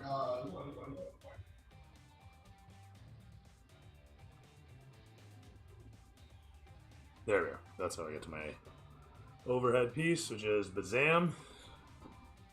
And then, of course, like that. And finally.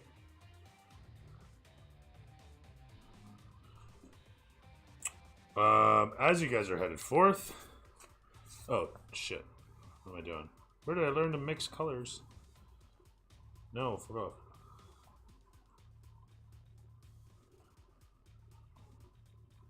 There we go. As you guys are moving forth. I'll do it, sort of. Come on. I think I need to get my torch.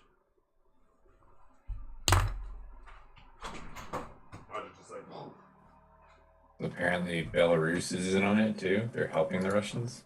What the fuck? Oh, there we Yeah, go. well, I mean, they practically gave them a staging point, right? As you guys move forth, there's a sudden explosion that burns away, blasting across the opening. Rubble blasting out into the alley in front of you. As it smolders and smokes, you can hear many voices some distance ahead as explosions continue in the alley. You watch as clattering massive chunks of canister blast out in front of you.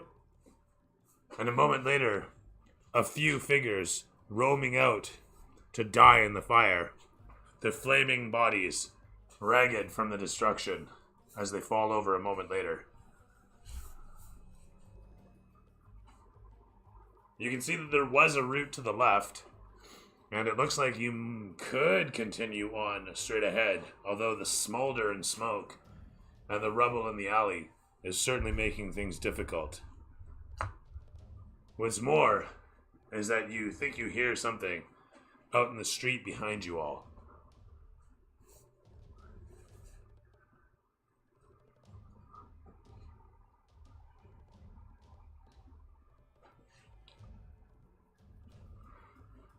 Barry, it looks like you could possibly maneuver your way through the rubble. Maybe. If you're lucky. Like, go for it. What's the worst that can happen? We end up on blocks? Bad neighborhood? I don't think we can go back. We're going to have to go forward and take the risk. Definitely can't stop. Listen, Barry, don't be so tense. Just hit that pedal. Alright? I want you to keep driving, stay focused. We've got places to be and things to do. Get on the I'm shoulder gonna up. abruptly. Okay.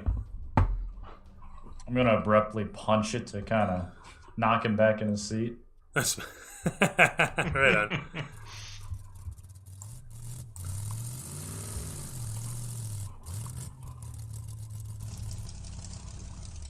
So, staring ahead, looking at the rubble smoldering, the destruction caked with black soot, and the smoke pouring out of the building next to the opening between the two buildings. It's a narrow alley up ahead, and there is a lot of rubble and destruction. But aside from the massive canisters and the bit of larger wooden rubble to the left, it seems like you should be able to make your way all the same.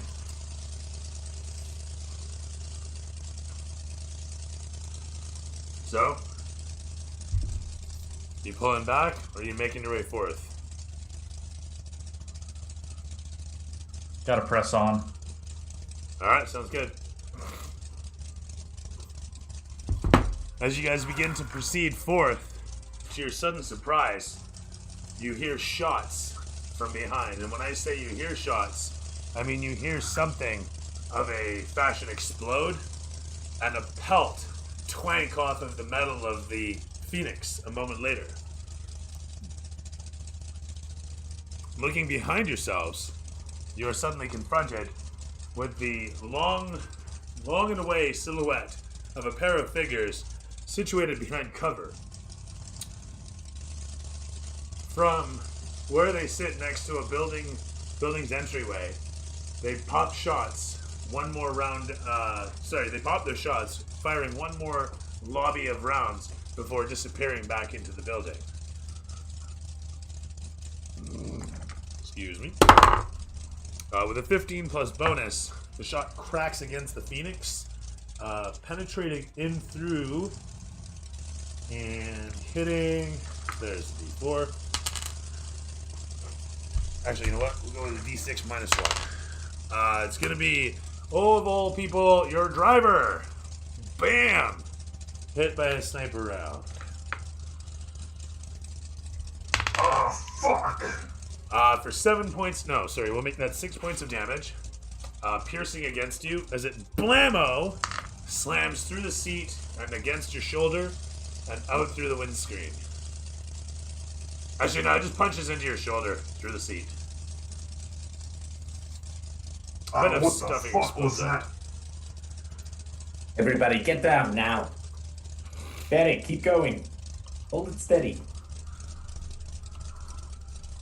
I'll duck down. I'm already short, but I'll duck down even further onto all fours. Bjorn, put your shield up in the back. I don't have a shield. What the fuck? There's a Don't moment. curse my shield. I want to say that there's probably going to be a moment of slow motion. Sorry, go Les ahead. has a shield to pull out of his bag. He's got the. Oh no, I don't. What do I have? I have the breastplate and the short sword. I do not have a shield. Nope. Good luck. So let me just get this going. Just hold Orion up there like a sandbag.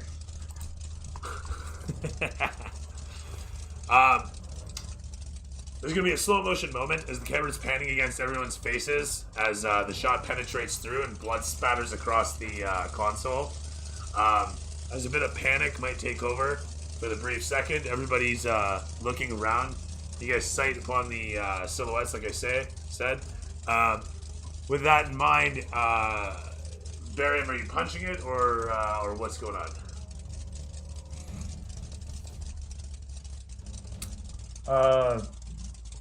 Well, judging by the debris in the road and the shit going on, I probably can't really punch it.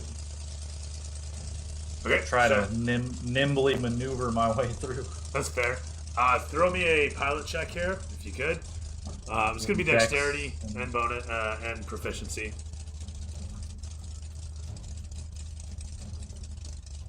The 13 plus the 4 is 17.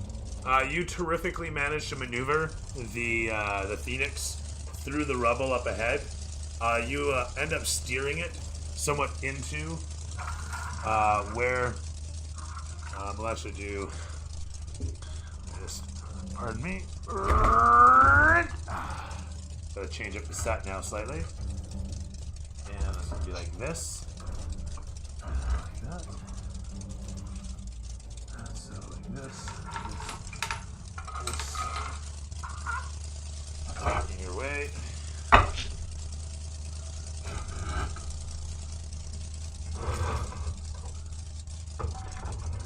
Something like that.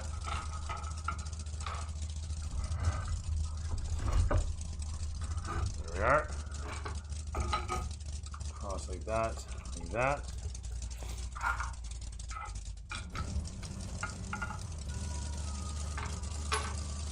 I can't quite remember where the destruction was sitting there. But as you guys are coming around, most of this place has just been decimated. You can see more of the canisters and lots of the gray rendered bodies littering around on fire within the chamber area. As the camera pans against you guys here, one of them gets up.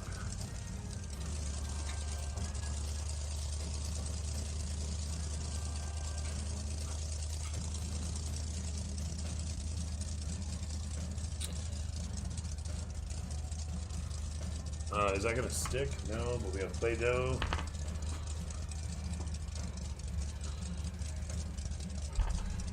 As the massive figure gets itself up off the ground, to your decided horror,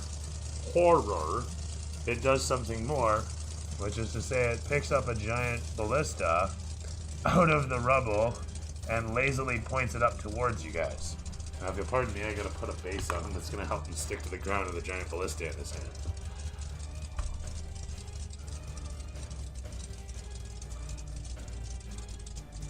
There. And then, of course, this thing falls out of his back. This is behind the Phoenix, or is this? Just as you guys are passing by the rubble, you guys looking inside, see all sorts of destruction. The whole of this place is fucking blasted out. There's canisters all over the place. Ooze splashed up on the walls and ceiling, and moreover, you see bodies splayed out all over the back of the chamber. Many of them on fire, many of them blasted apart, all of them large gray mutated things, hulking muscular creatures, destroyed by whatever just exploded in here, which you assume to be those canisters littered around.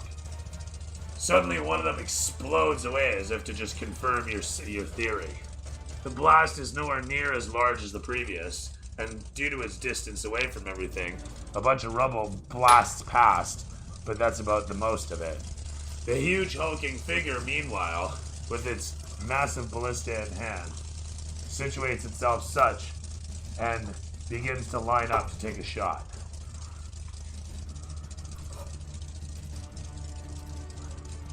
As it stumbles meandering along, not really caring about cover, but certainly about firing upon you. Wow, that's a nat 20. So it manages to fire the ballista bolt. D6 minus 1, it says 4. So if we were to count off, I suppose I'm hitting 1, 2, 3. Odds or evens, is it Sorth or Orion? So odds or evens, which one do you want to call it? Odds. Orion, you just got hit with a nat 20 ballista shot. Oh. I apologize in advance. Oops.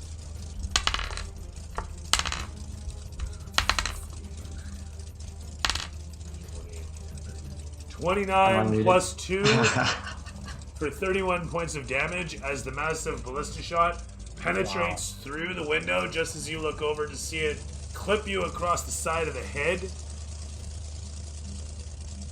It doesn't penetrate your skull, but it cracks you such that you suddenly go dazed and confused, possibly. Are you down or still up? Well, I was on all fours taking cover, so I'll definitely stay down. Right, sounds good. As you take that across your brow, falling back down into cover, things go dark and hazy for a moment. As you see spots in front of your eyes, they kind of turn to dice rolls, clattering around. As you hear the voices of your companions around you, there's a sudden and unwelcome feminine one amidst them. You kind of open your eyes suddenly to make sure you're still conscious. You are. That said, though, the camera pans against this to show a lot of you guys as Barium is with a steely gaze maneuvering through the rubble, making his way to the other side. If you could give me another pilot check. The massive hulking figure drops the ballista and suddenly jumps up onto the rubble. Jumping down off it, it grabs the rubble and hurtles it over towards you guys. The thing kind of pulls up. It's not far. He's probably like 20 feet away. Oh. 21 plus 4 is 25. You easily manage to maneuver against the last bit of the rubble. At this point, you can pretty much dump the throttle and get out of here.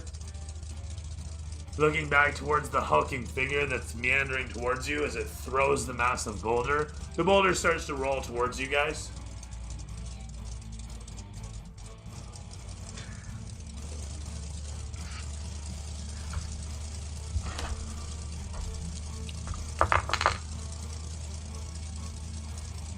Barium? Yes, sir. Barry, get this out of here. We should be leaving now. Yeah, I'm gonna push forward as quickly as possible. All right, sounds good.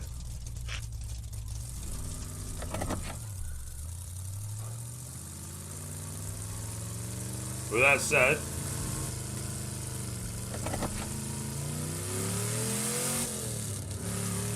you get along, little doggy. As you tear up the rest of the stretch, making your way out onto the next main drag, you find the horizon line clear, surprisingly of any rubble, but maybe more surprisingly, of any sort of violence. The buildings around here seem like they've been missed by all of the destruction.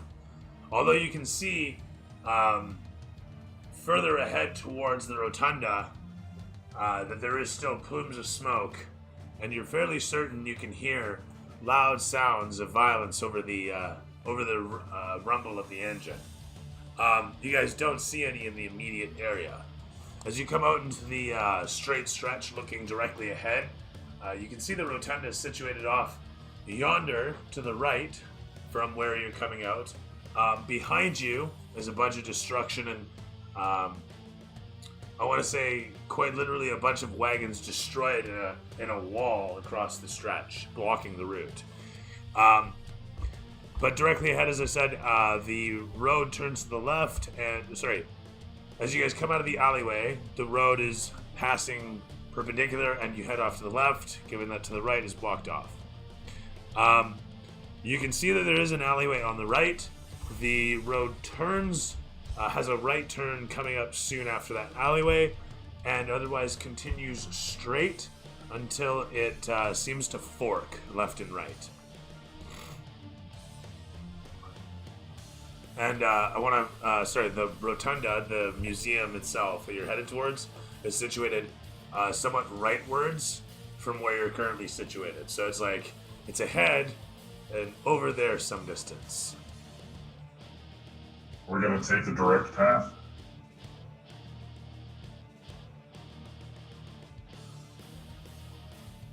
So we're going forward and taking the right fork?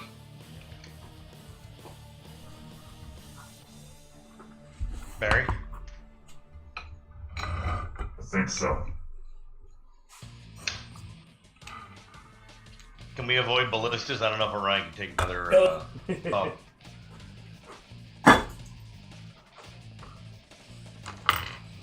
Don't worry, we have Bjorn. That's right. I'm not worried. The ballistic proof.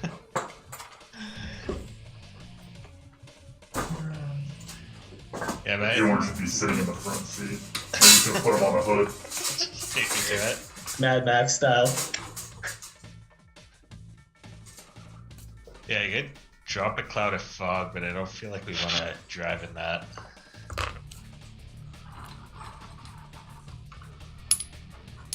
You want me to run us into a wall?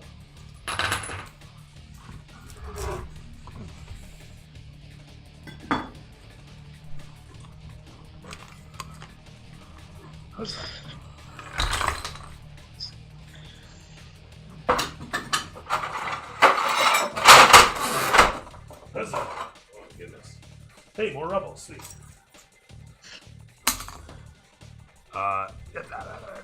It's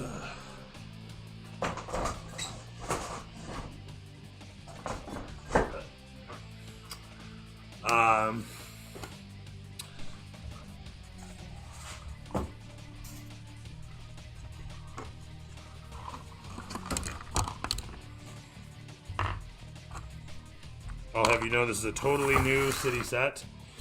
Totally different streets.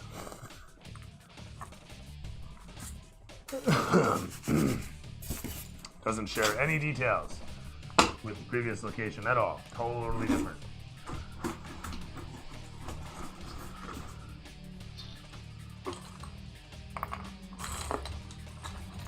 All the rebels can go to the side there.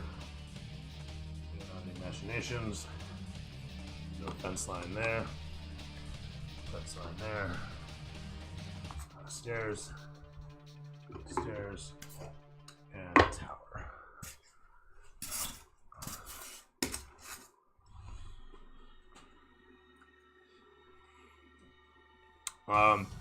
You guys punch it, as it were, opening up the throttle. You quickly make distance. As this occurs, the camera cuts to show a large rabble of individuals setting up all around a city stretch. A stretch of street. The camera cuts against several faces, showing one after the next the various form figures in their various positions, looking at each other across some short distances that make up one large, vast stretch of street, at the far end of which we can see an approaching vehicle that we recognize. The camera pans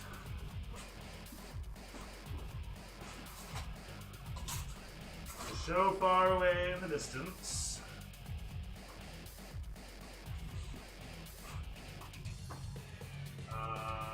Review.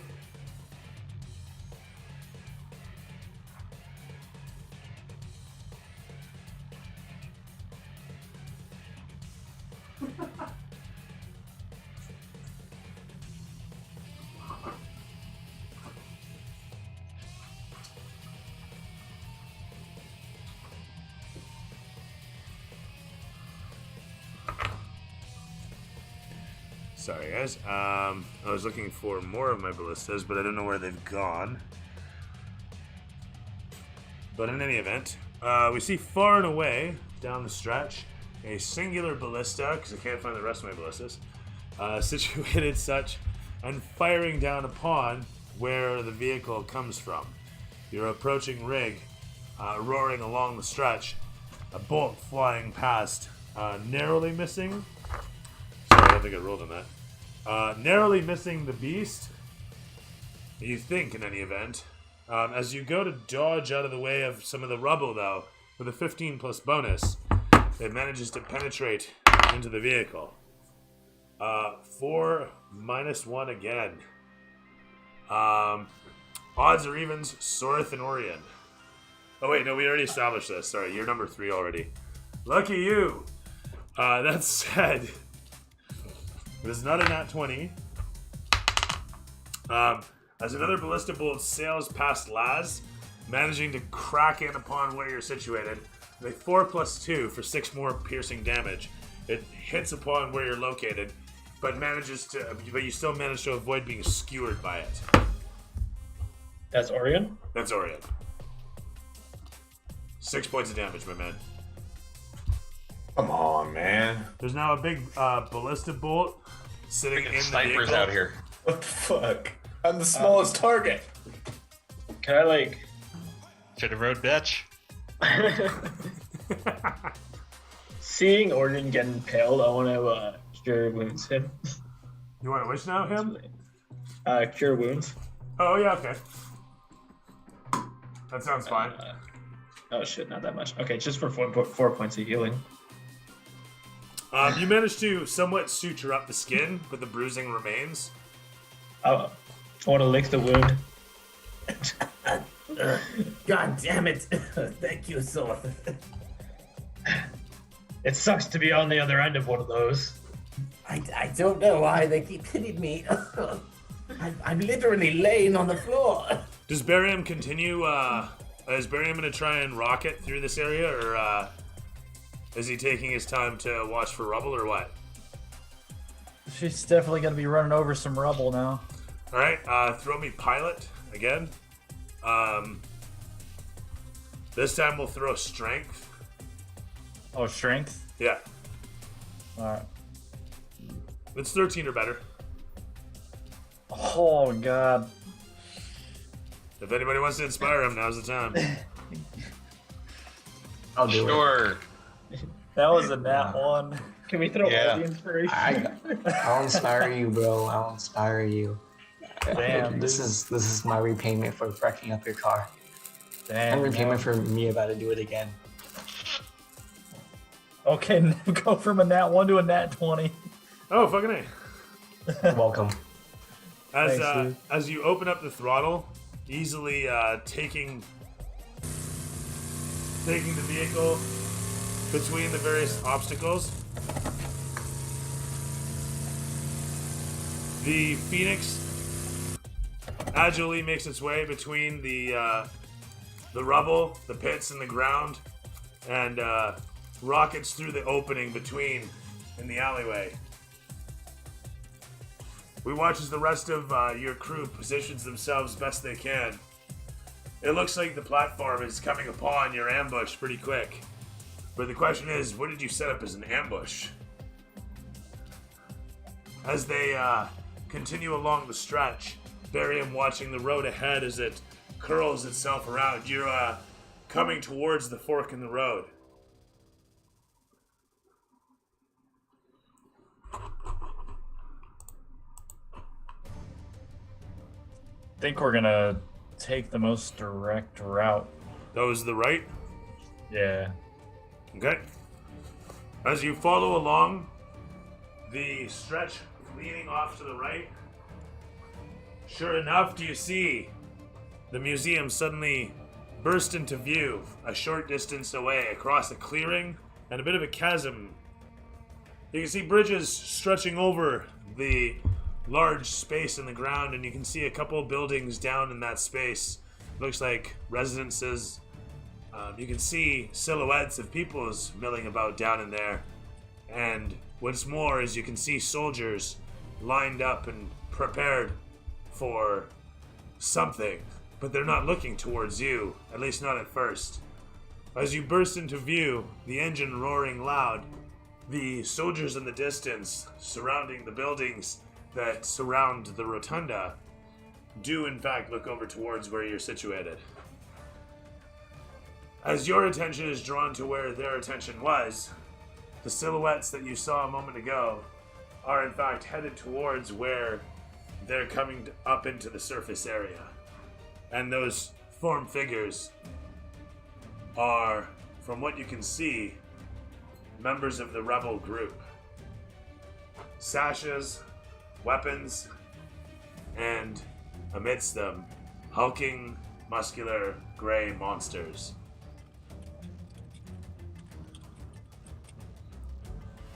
The camera cuts against Barium's face, showing him in the driver's seat there with Laz at the shotgun, and Orion, of course, in behind, being patched up by Sorth and the best of his magic in this situation. Amidst them sits Bjorn, huddled with his knees to his chin, doing his best not to fart too loudly in the moment, just timing it with the release of the engine and the, making sure not to hit the gear shifts. But the point is, as you guys tear along the stretch, headed towards the destination in the distance here, you can see the form figures getting ready for battle. As pitched as it might be, though, their attention collectively begins to draw in upon you. A few of the gray hulking creatures, in fact a pair of the several, looks like 8, maybe more, headed in towards the soldiers. 2 of them break loose, suddenly headed towards the Phoenix.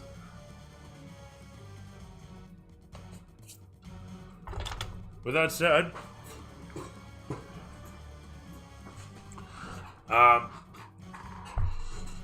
the camera's going to pan against you guys once again. Is there anything that you guys are doing in the quick stretch here as you guys are headed into all this? Is there anything you guys want to ready, prep? There's no real formal initiative order, so if there's something like you want to say, I'm getting ready, so if this happens, that sort of thing, now's the time to say it.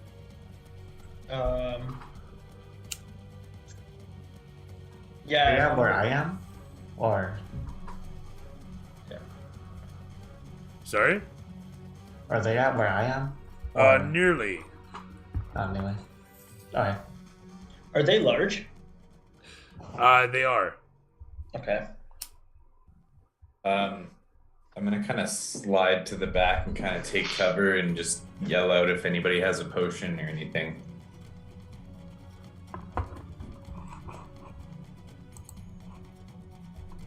I don't know if Laz picked up any.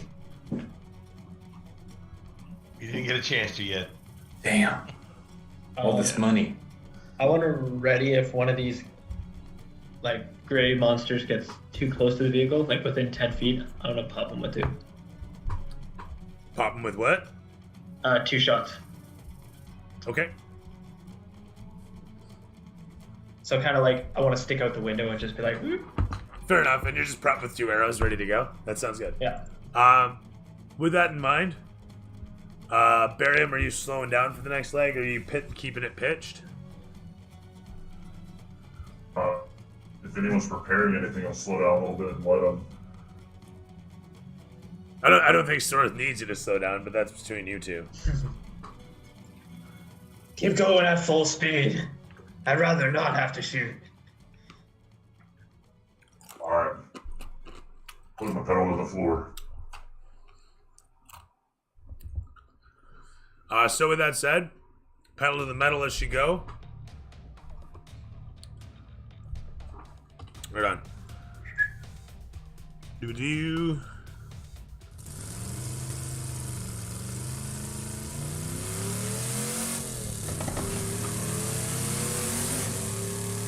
You guys pitch it in with Barium at the wheel as you throw me a pilot check as arrows start sailing in towards you and shots start ringing out from the soldiers. You guys watch as smoke begins to emit from pepper boxes exploding. As this is dexterity.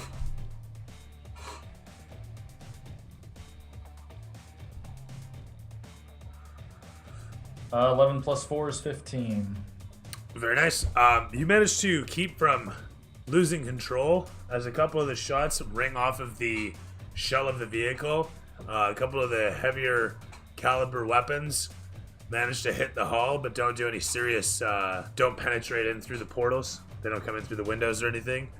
As you continue to steer against the tight turns that you're presented with, you come closer in towards where you can see the rotunda present itself proper, and you can see the fancy entryways that were fancy entryways now turn to rubble and destroyed fancy entryways, stretching out ahead of you. As the engine continues to echo, roaring amidst the sandstone walls that are closed in all around you, you can see silhouettes of various humanoid figures as they adorn the sides of the streetway and begin pelting upon with whatever fire that they may have. Question I have, and I wish I had Discord for this because then I could actually plan something out with you over it. I should really get that set up. But the question becomes, what sort of ambush are you guys setting up for these guys? Okay, so I wanted to surround the enemy, and I thought I was starting it off with a big explosive attack, fireball. Okay. And then after that, it'll weaken their armor, so and slow them down a bit, I guess, which will allow my grunts to start invading. No worries. So we're gonna odds or evens their route to you here, long and the short. Whether or not you caught them correctly is a 50-50 here. And so with that said, odds or evens? Even. You want evens? Oh, I'm rolling. You get to pick. And in DD Duty, you managed to figure and guess it just so. With an 8. Such a genius. How about that, eh? On a 50-50 chance, you got her. With that said, though, you happen to be in the correct on the correct streetway, facing against. I am a lightsaber. Ah! Dude, yeah. Love you. Dude, Off you go to sleep. was that patricide? Your son just killed you. Dude, there's broken glass around. He's yo, dead. Yo, you're gonna knock it over. Come on. Oh my god, he's dead. Oh, it's just the way the Love Sith you. works. Bye. Apprentice has to kill us. Dude, it was Anakin Skywalker, but in reverse. The story's accurate. He's whiny about sand. So, Because of course. and gets at everything. Shit. Sorry, I lost my train of thought here. Right. So, as I was saying, making your way amidst the twisting turns, making your way through twisted turns is needed by the rubble that is strewn in the street. You are making your way past destroyed, once fancy entryways into the rotunda of what you assume to be the museum building proper. You can see silhouettes of humanoid figures at the sides of the street as you guys tear through, but nothing prepares you for the sudden and very destructive explosion that takes place as a fireball erupts under the vehicle. So, Barium, you can make me a save for the car.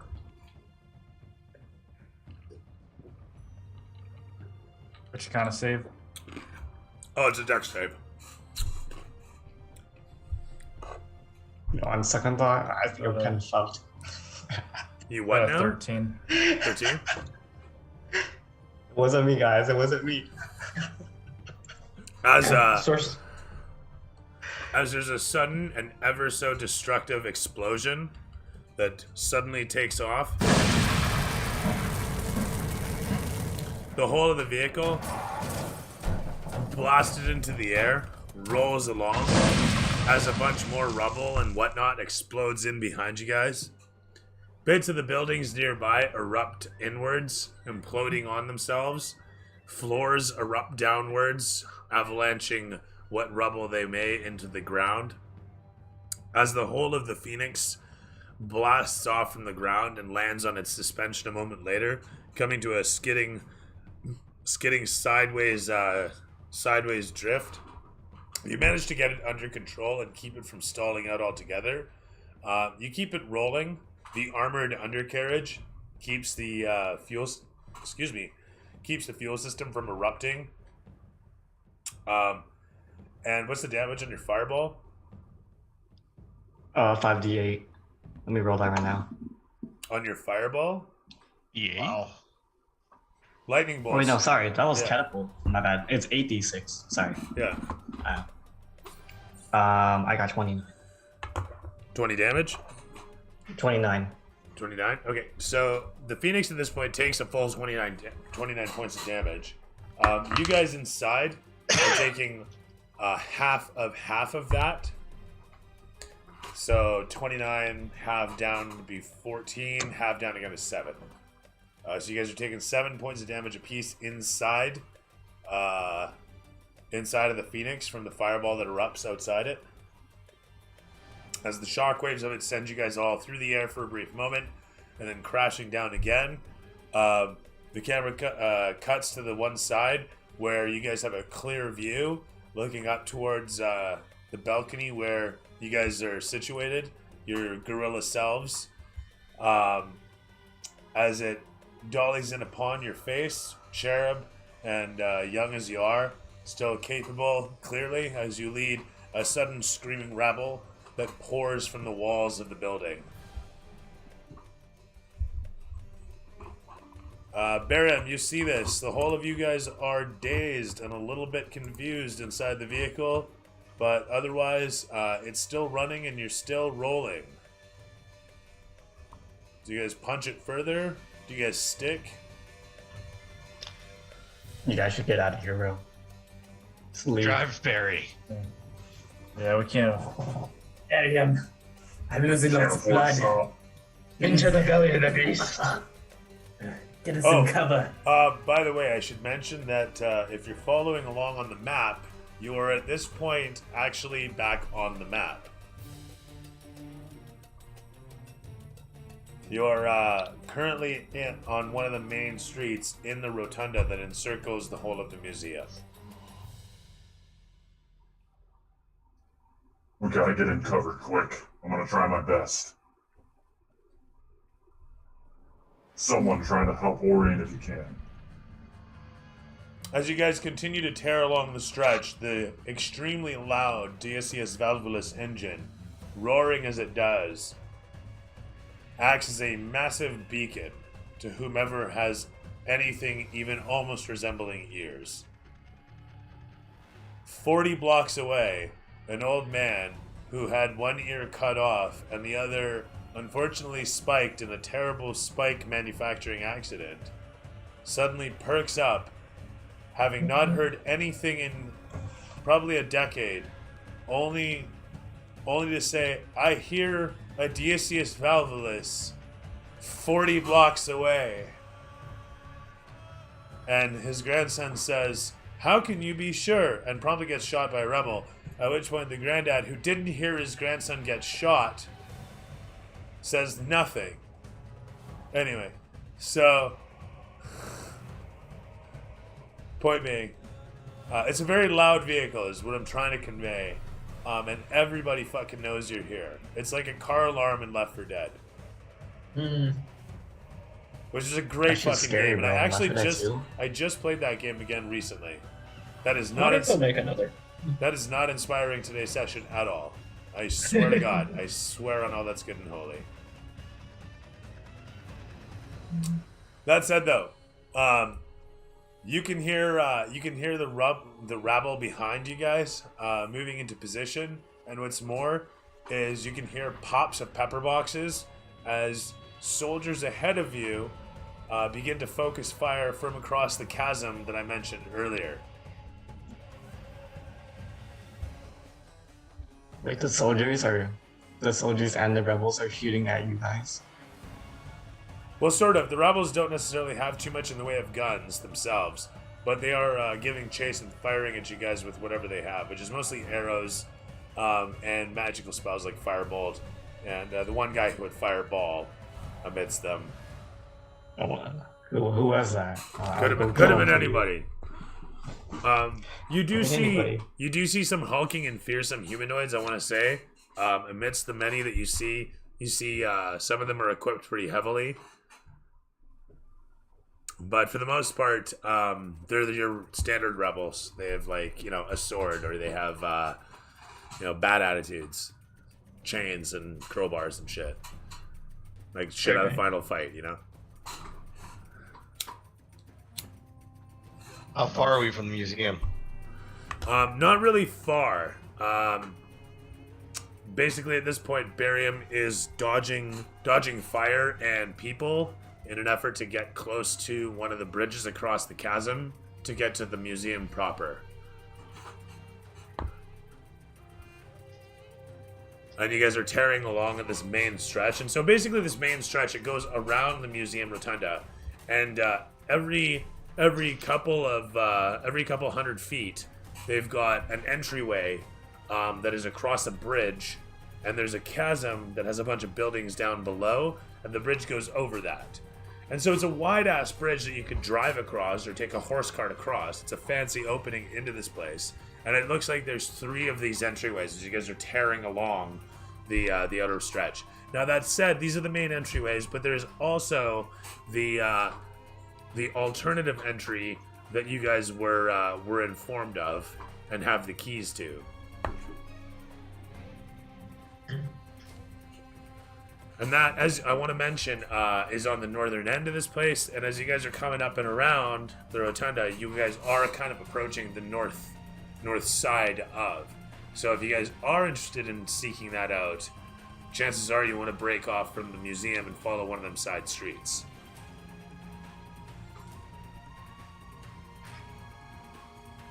Who's got the map for this? Is this Orion's map part of the map, or is this Source part of the map? It's whoever had the rotunda, yeah. I think that's me. We should take the back road. The front looks a little too guarded.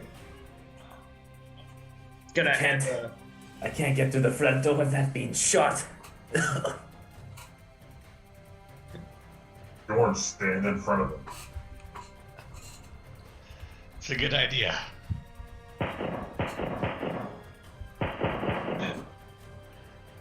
Sorth, give Barry the directions so we get the hell out of here. Alright, what's the map looking like I gotta go?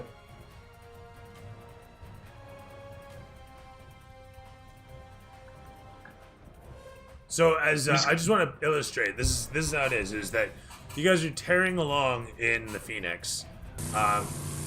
Barium's doing his best to steer this fucking thing as you guys are ripping along, getting shot at by arrows and cannons and pepper boxes, and there's like twanks and tinks and all sorts of whizzing noises of ammunition flying past your vehicle as the Decius Valvulus chugs away on the black rock, causing the pistons to explode upwards and downwards. You guys are hearing rubble crunching under tires as Barium narrowly misses the larger pieces that are sure to bring you guys to a halt. Occasionally, bits of sand can be heard exploding upwards, bits of rubble clatter across the front, but otherwise the the whole of the Phoenix continues to roll past at a decent enough clip, probably doing, I don't know, maybe 40, 50 miles an hour, talking like 60, 70, 80 kilometers an hour through like downtown Smallville, you know what I mean? And so as you rip along, rubble all around you, doing your best to keep it on, steady ground, all this going on all around you, Sorth is like shouting out about the alternative entrance, his massive claws pointing out on the map best he can, as you guys are rocking back and forth with every sudden adjustment that Barium's got to make. Hitting the brakes, clutching down, suddenly spinning around, getting around obstacles, accelerating fast to get out of sticky situations, etc., etc. The whole of the thing is fiendish. But as you guys come up to the north side, what do? Do you keep going for the next entryway that you have an opening at? Are you guys going in through a main entry, or are you guys going in through an alternative? Sorth, you got the map. Alright, go for the alternative route. Alright. Yeah, I've got the keys. This should get us in. I'll toss the keys to Sorth. I'm gonna fumble them.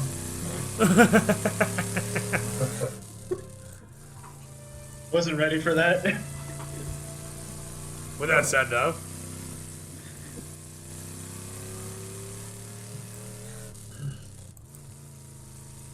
you grab a hold of the keys. I mean, you have them in your hand now. Yes. And with that, you're gonna... Well, we gotta get there, right? prepare yourself to open a door. Pretty much, yeah. Right on.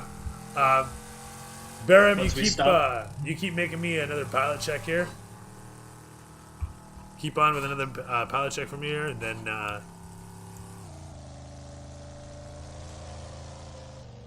it's 11. Can I expire that? It's not low, but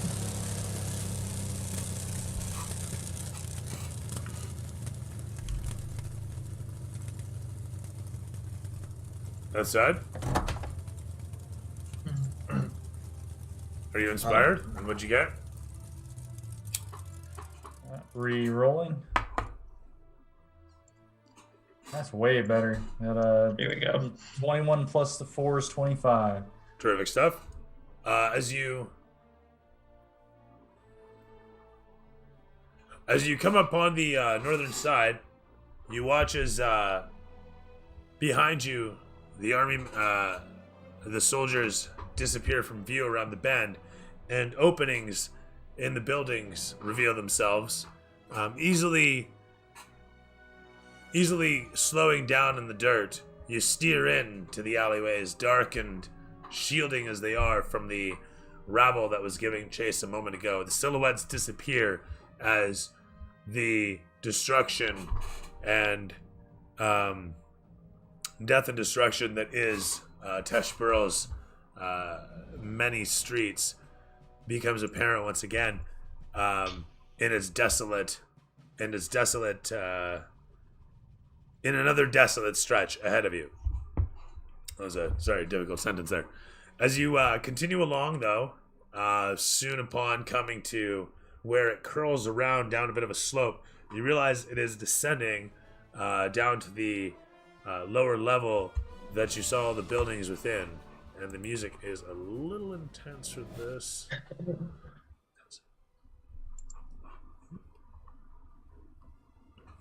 There's what we're after. Go on. All right.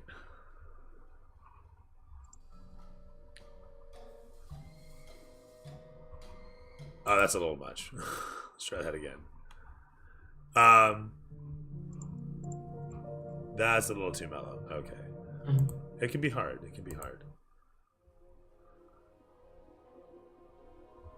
So, turning down into the alley as it bends down and around, leading down between the buildings, you can see there's a bit of decay to this place already. The further down towards the pit you go, you can see old tracks and old tracks in the old thick muck here.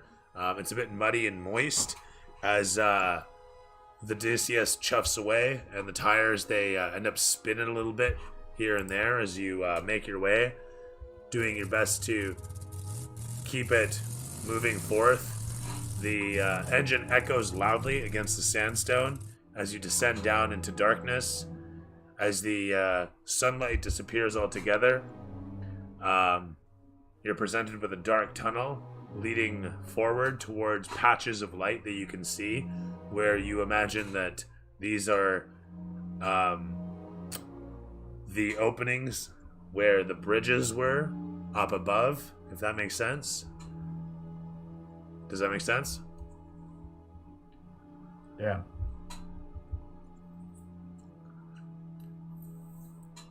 According to your map, it shouldn't be too much further. Just a little ways ahead, Barium. Keep going.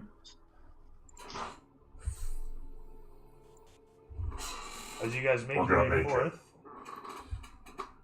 the muck gives way to a bit of cobblestone that you see in the bit of illumination offered by strange sconces of torches situated in the walls nearby of this tunnel area. But you also find structures built into the ceiling that are suspending large metal lighting apparatuses. They look like large metal globes with a fire within to provide light focused down. At regular intervals along this area, do you see these? And what's more, before long, and perhaps to your surprise, you see buildings nestled in the architecture here, doorways. They look like perhaps they were residences or are residences. They seem mostly undisturbed. You don't see any bodies around, you suddenly note. The whole of the place is very dark, again moist, muck-ridden, and you can hear whatever shouts and cries up top, overhead, but you don't hear anything directly at your level.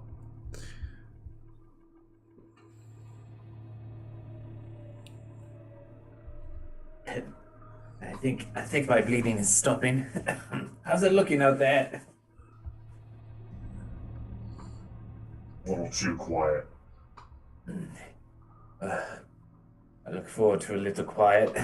You hear a sudden thunderous rumble somewhere overhead, and you hear, of all things, yet again a fearsome cry out.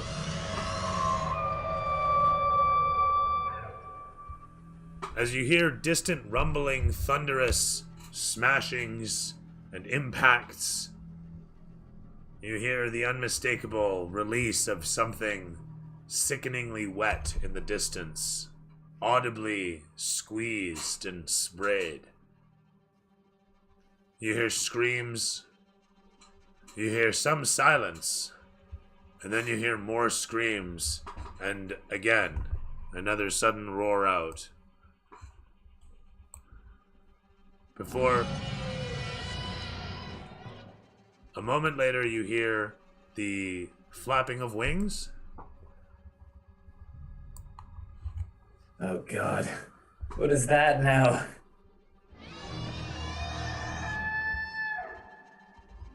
Unsure of what you're hearing, as you look up overhead, that is to say, you know what it is you're hearing, but you don't know what it means.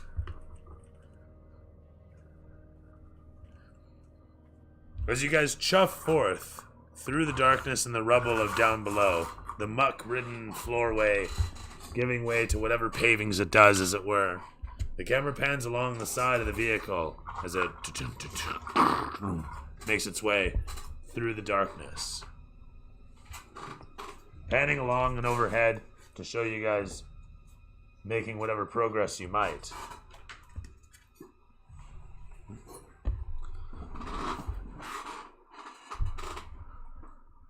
Does anybody do anything specific? Do you guys continue with the vehicle despite the engine? Do you guys leave the vehicle? Can we see how far the tunnel goes? The tunnel up ahead goes into darkness. You don't see any more light from where you're situated. You're not sure exactly where the door, gate, whatever might be. The whole of the area you're in is rubble-ridden and destroyed, to say the least. Does anyone have a light in here? But it doesn't look like... I should actually reiterate that. The whole of the area you're in is dilapidated and aged, to say the least. It looks like it's falling apart all around you. And forgotten as it might be, it doesn't look like it's been touched by any violence. It's I'll also mention the place is covered in moss, muck, and vinery.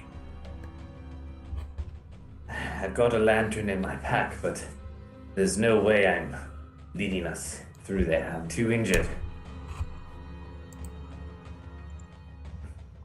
I'll grab the lantern and take the lead. Get behind me, little one.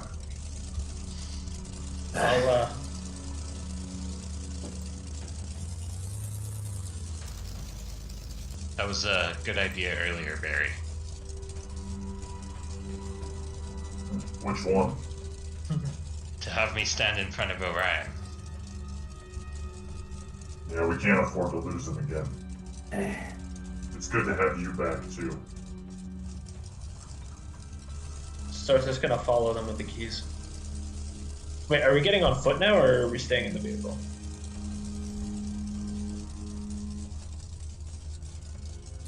I mean, that's up to you guys. You guys are currently prefer to stay rolling in and the vehicle. idling. Are you guys killing the engine is what I want to know. Because right now it's idling loudly. I think we should kill it and proceed on foot. It could give away our position. Yeah, we need to turn this off.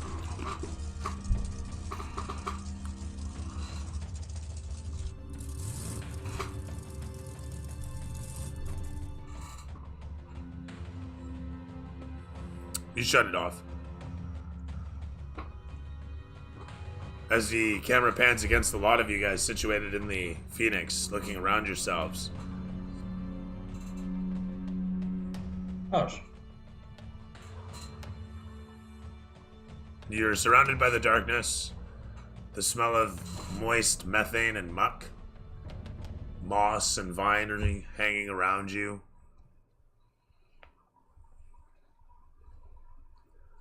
I assume you get out of the vehicle? Yep. Yeah. I'll make sure that I'm like in the middle of everybody. Maybe I don't know if Laz is taking up the rear or what he's doing, but okay. I don't want to be at the back of the pack, but not at the front either. That's fair.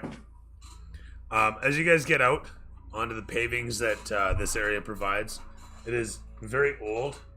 This space is ancient from what you can see all around.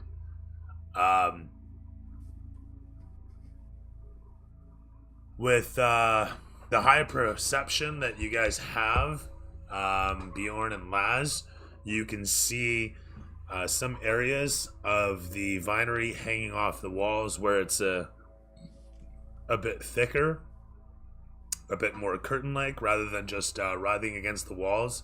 It's hanging rather solidly, providing hints of openings, or at least of crevices in the walls.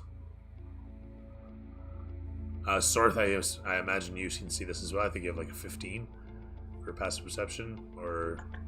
Yeah, passive is 16. Or, yeah, 16. Yeah.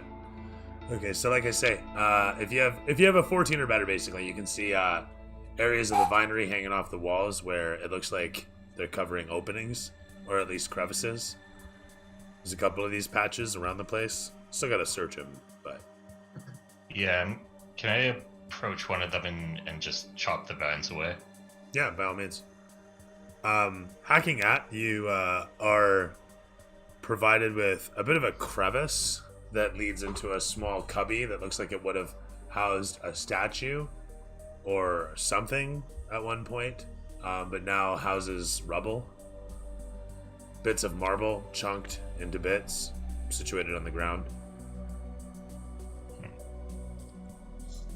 North wants to part his way through one as well. Doing so, you find on the other side a sorry, I just lost my train of thought.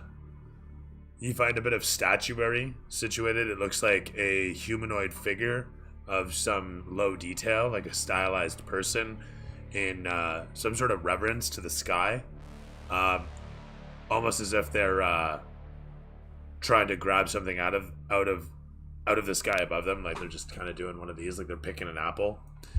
I had to think about the pose there, but they don't have like a face, and they don't have the major details upon them. But the statue is otherwise, as you can tell, from what you can tell, a pretty rudimentary piece of art. It's covered in moss, and it doesn't have a plaque or anything like that, but it has a robust stone base to keep it stable. The surrounding cubby in there is moss written upon the bricks. And the whole of the cubby isn't too big. It's only like 3.5 feet in and about 4 feet wide, if that makes sense. So peering in, you see that much. Is there anything weird that I see with the arm? Like there's no pulleys or anything like that? Or secret levers?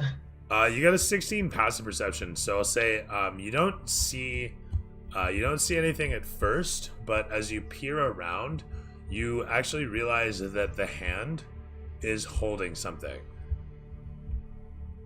It's just very clear. You can see that it looks like, you want to say a crystal stone or something, but it's so clear, it looks, it almost doesn't look like it's anything there.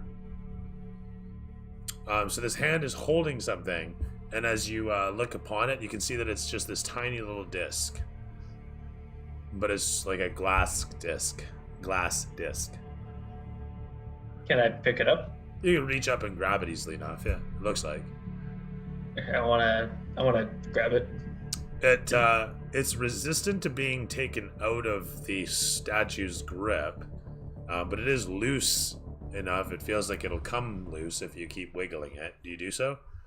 Yes. You pull it free easily enough. It lets go with a shwink of the stone against the glass, but to your surprise, as you hold it aloft, imagining that there might be scratches on the edge of it, there are none.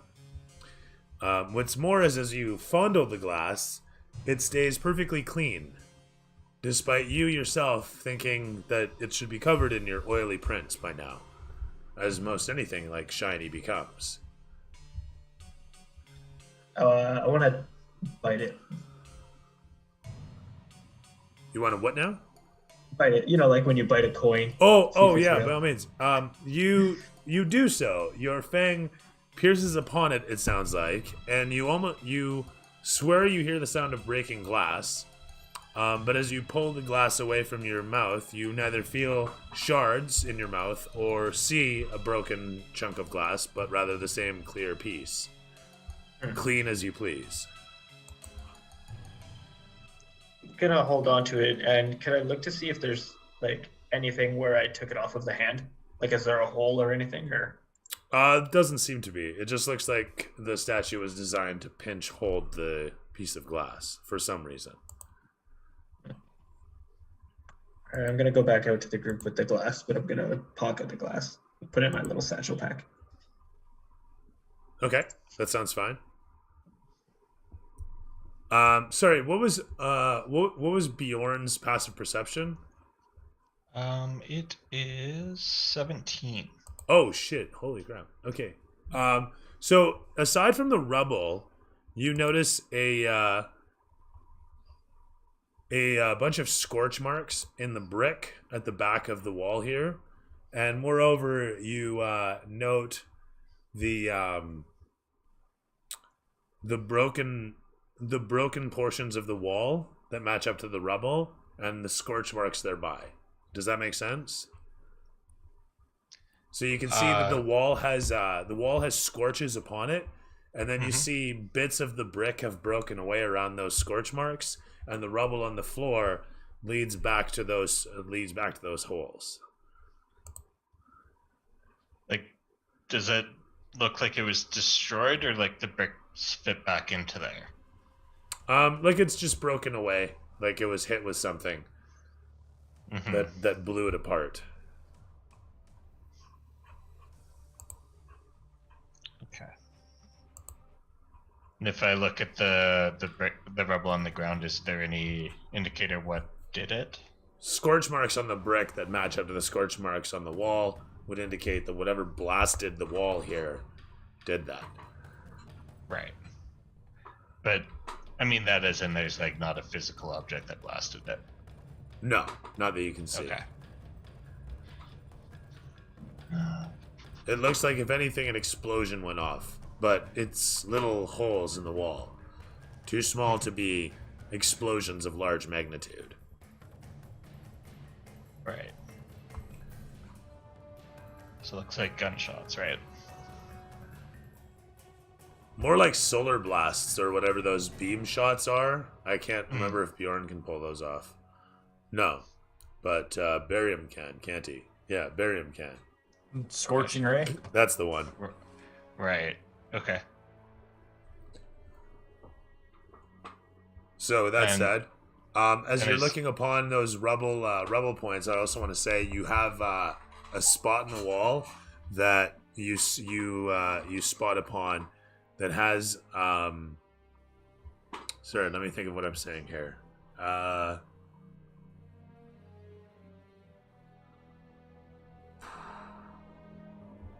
You know what? No. You see the rubble points, and that's it. You see the pock marks and the scorch marks that are reminiscent of a scorching ray. Okay. Orion doing anything? Sorth doing anything? Laz doing anything? Are there any more rooms to look at? So the whole of the area is fairly large. There aren't rooms per se, but there are, for lack of a better term, alcoves and crenellations to the walls here. It's not smooth in structure. The place is aged. You do see that there is a rather large alcove of sorts leading off to the left of the vehicle. The whole place is pretty dark, and you have to explore around to get a good look at what's going on in the place with whatever light source or infravision if you have it. I don't think anybody here has it. Do any of you have night vision? No. Oh shit, never mind. So like I No, said, but I have magical tinkering. Can make a little glow rock or something. yeah, which I'm all for. I'm all for that. So like I say, if you whatever light source you have to explore around to check out whatever's going on in this place. I definitely want to do that. Bjorn, perhaps we can look around and see if there's some medical supplies somewhere. Maybe, or a crate or something. I got the torches in my bag, but that's about all I got. Is there any crates nearby? This place doesn't.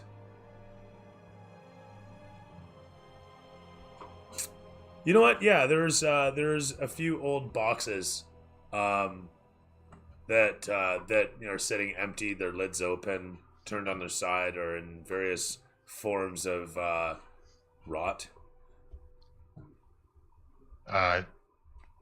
Ryan, it looks like you're gonna be bandaging yourself with these vines. There's nothing here. Very well. If one of you will give me a hand with this. I'll give him a hand with that. Okay. As you guys are getting your things together, getting things prepped, the camera cuts to show Mo situated on a large building rooftop, situated over one of the large gaps of the main entryway, peering down towards peering down into the darkness as a pair of your lieutenants situated nearby. One of them informing you that they've lost track of the vehicle, but you guys last heard it down in the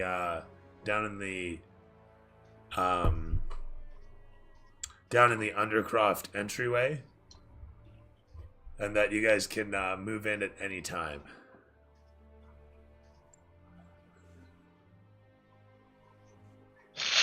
Okay, so But that how well does Mo know the city? hey, sorry. How well does Mo know the city? Not especially well. You know, it's not like he comes here to gamble and party or anything. So he's kind of fresh to all this, and he's kind of getting his bearings as things go. And looking down towards the darkness, there doesn't look to be an immediate way to descend down into there. You know that you could get to the Undercrofts if you went through the museum proper. You also know that there should be guards at this entryway. At least you're trying to remember if this was the entryway on the map, or if this is the other. Sorry, if this is the entryway that you're familiar with or not, and you're pretty sure you're not familiar with how this comes into the museum. I'm gonna consult my my map and see if they can tell me anything. Okay, in short, from what you can see, like I say, you're not familiar with where this is coming in through the museum's Undercroft. The one entryway that you were shown is well enough guarded. You're not sure if this one is or isn't. You don't have any reason to believe it isn't. But as you look upon the darkness down below, you think to yourself, if there is an entryway from over there, you're not familiar with how it's going to come, where it's going to go in. And the map doesn't really give you too much detail, other than to say that you're coming in. Sorry, shoot. What did I say for this one? Crap, I just looked at it too. Pardon me.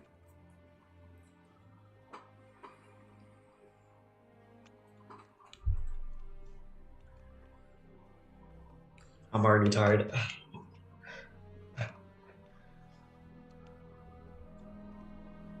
I'm so out of shape.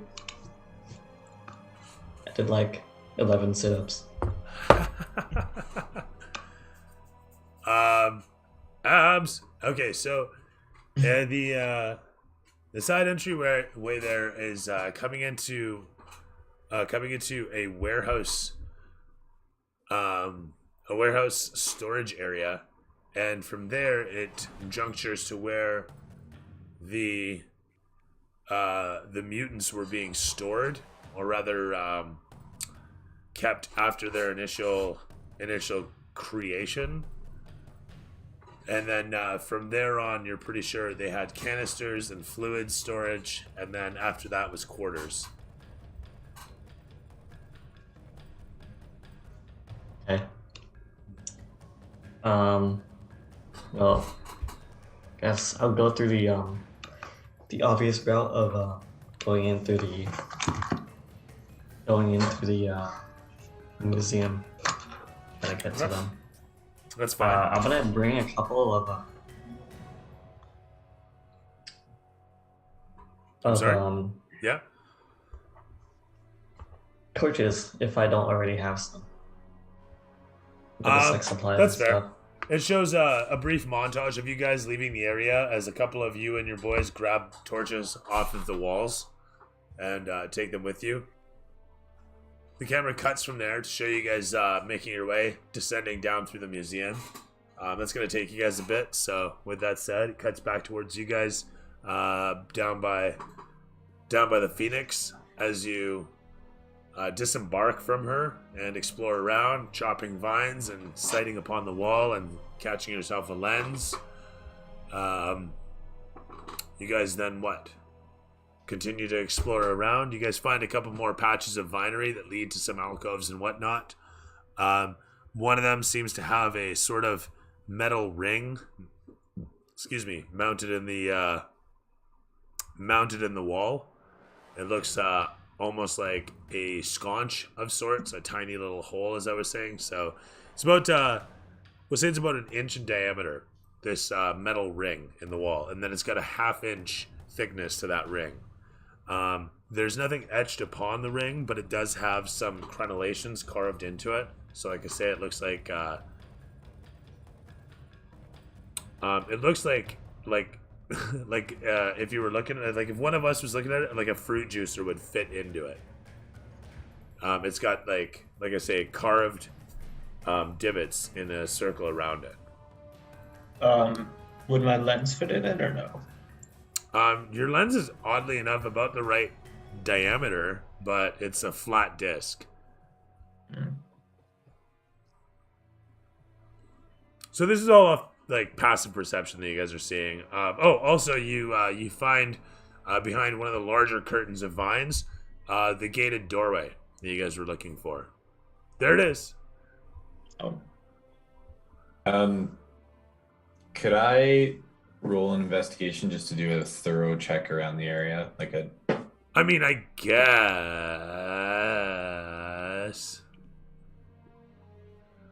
Just to see if we're missing anything. Oh, I only rolled a 6. Never mind. False alarm. As you look around for a moment, you actually happen upon nothing. A bunch more rubble. A couple boxes that are rotted. A couple old chests. A couple coins in the chest. Hey, 2 copper and a gold. Finding the door, Sorth is going to go to it and, rally everyone towards it. Okay. Good find, Sorth. Perfect. I swear I looked over there. All right, who wants to go first?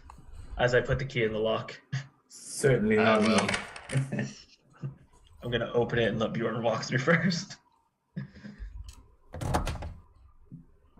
As you give it a yank, and then a moment later, pull it apart. I want to duck behind the door. So, as I open it, be behind the door. Okay. The chains rattle open and loose as the hinges squeak apart, and before long, the grated door swings wide, revealing a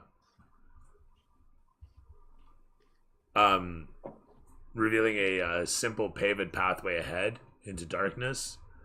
As you guys look behind yourselves at the vinery-covered area, looking upon the statue and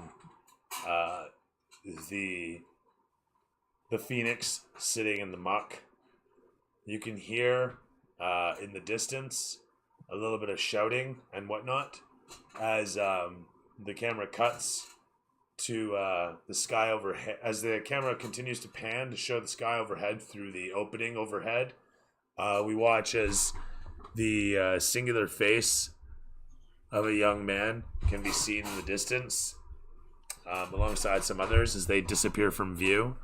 And as the camera cuts to show Mo descending down, we see your resolute expression, and more to the point, the anger across your face at having to see the black dragon sticking so close to you guys. There was one thing that I forgot to mention, but long and the short, as you guys are conducting yourselves up on the surface, there was a moment where a thing dropped down, and I wasn't sure actually if you were in the area for that, but I feel like I should have described that, and I totally missed an opportunity. So regardless of that, point being is you guys are making your way as you descend down into the museum. As you guys are making your way down into the doorway presented at the side there, having unlocked it with the key that Orion received through his contacts. And as the darkness swallows you guys up, the camera pans low against the phoenix sitting in the alley. A little bit of light filtering from up above, floating down all around. And it cuts to black.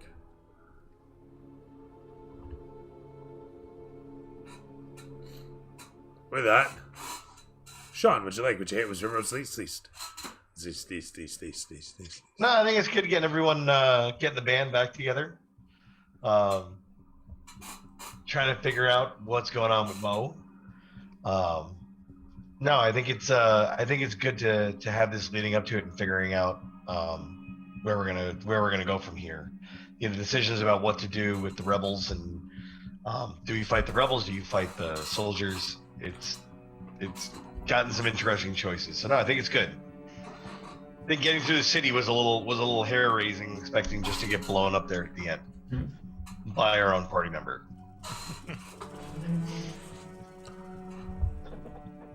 I had a lot of fun with the pacing and bringing everything together that way too. So I'm glad you're enjoying that. We're done. Cody, what'd you like? What'd you hate? Was the least?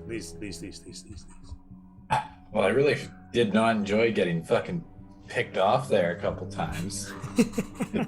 I thought I was safe. I swear to God, I rolled that. I was doing my due diligence. I wasn't being reckless. And there was even the chance that no one would have got it hit. No one would have got a hit. Yeah, if because it was a D6 -1, eh? So if it came up 1, it would have been nobody gets hit.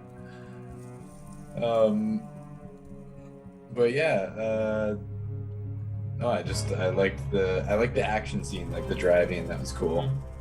And I'm really curious to see what lies within these tunnels for us. And Mo's story is getting quite interesting. I'm really curious to see what decision and what role he plays in this whole thing. I feel like it's going to come to a big what do you call that, climax, with him having to maybe choose a side or die to us because we're the heroes of this story, not Mo. You put last in the back so I don't get one shot again. Mo, if Mo takes us out, we're all just gonna have to play his little peons. We're just gonna have to roll that, and we'll just completely change the campaign. It's like Lord of the Rings, Mo where and the gang. Samwise was actually the main character the whole time. Yeah. But yeah, that's all I got. Right on. Well, that's pretty good. I think. I hope. Yeah. And Summer, what'd you like? What'd you hate? Was it least? I think my favorite part was the ambush in the alleys and kind of driving the Phoenix through the streets of Fallujah. Was interesting. And yeah, I thought that was fun. I thought it was a lot of fun that Bjorn's like, no, fuck that. Like, this is a gift. I'm going to treat it as such. And then ditches it in an alley. No, I mean that about him getting brought back and talking. Oh, Like, yeah. I can fix this. And he's like, no, like, I don't want it fixed. Fair enough. Yeah. A lot of fun. Right on. And Rick, what'd you like? What'd you hate? What was least? I like that it actually felt like we were driving through like a riot. Yeah. And trying to cross through the city and stuff. When people are rioting, you can't really do that shit. Not easily, no. That's when you get random bricks and shit thrown at you. I am enjoying Mo coming back as well, and Bjorn, for different reasons. I think it's gonna be fun when Mo catches up to us. It wasn't me. I like the. I want to say I'm very satisfied with the pacing of that so far, and how it's kind of a tense thing, and it's just suddenly there's Mo and there's an explosion, and you guys don't necessarily know what the hell is going on, but Mo knows, and that's But what they matters. saw me? Well, they've seen you, but they don't even know who you are yet, right? And when all is revealed, it'll be kind of like a pivotal da-da-da moment, but that's to come. So I'm just But satisfied I with the have pacing a so scar on far. my face. Yeah, no shit, eh? And on with that, was there anything else? Sorry, Nope. That was it. Dobransky, what'd you like? What James released? Like everyone said, I really enjoyed the scenes driving through the streets. It was like a nice tense moment of it almost felt like you're in the US driving through like Afghanistan or Iraq, where you're just getting pelted by everybody. It doesn't matter what side you're on. Fair enough. Or fair enough. Ukraine, driving through Yeah. Ukraine. Currently driving through. Exactly. Jeez. Ugh. Oh, that was awesome. I am thoroughly enjoying Mo's story. I like that he's kind of like, he's gone from basically we don't like him to becoming a top dog in his little organization. And now it's going to come to a nice little ahead. He's like the penguin in Batman. Literally. Exactly. And I especially like, I'm going to be excited for their reunion between Mo and Sorth. Sorth never forgave him for burning all this meat, so this will be quite fun. Yeah! It's great, and I The actually love vendettas are real. the return of like the Dragor dragons. Yeah. It's nice to see the part of the race to come back, our original enemy to show up again. No doubt, no doubt. Well, original frenemy in this case is there's a bit of meta knowledge there. The thing was that I should have mentioned that Mo watches as the black dragon suddenly thunders down and begins to destroy swaths of the rebels and some of the scarabs as well, destroying several of the mutants and causing massive explosions as it sprays several of the canisters that contain whatever mutagenics and explosive fluids in its acid breath. But I totally forgot to mention that, so I don't know if you saw it or not, but it was there.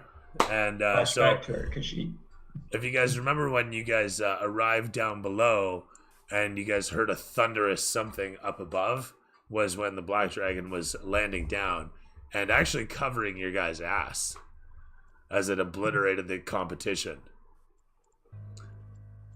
So clearly the Dragors want the race to continue. He just wants to kill us later. Either that or is just clear Or the is place hungry. up slightly.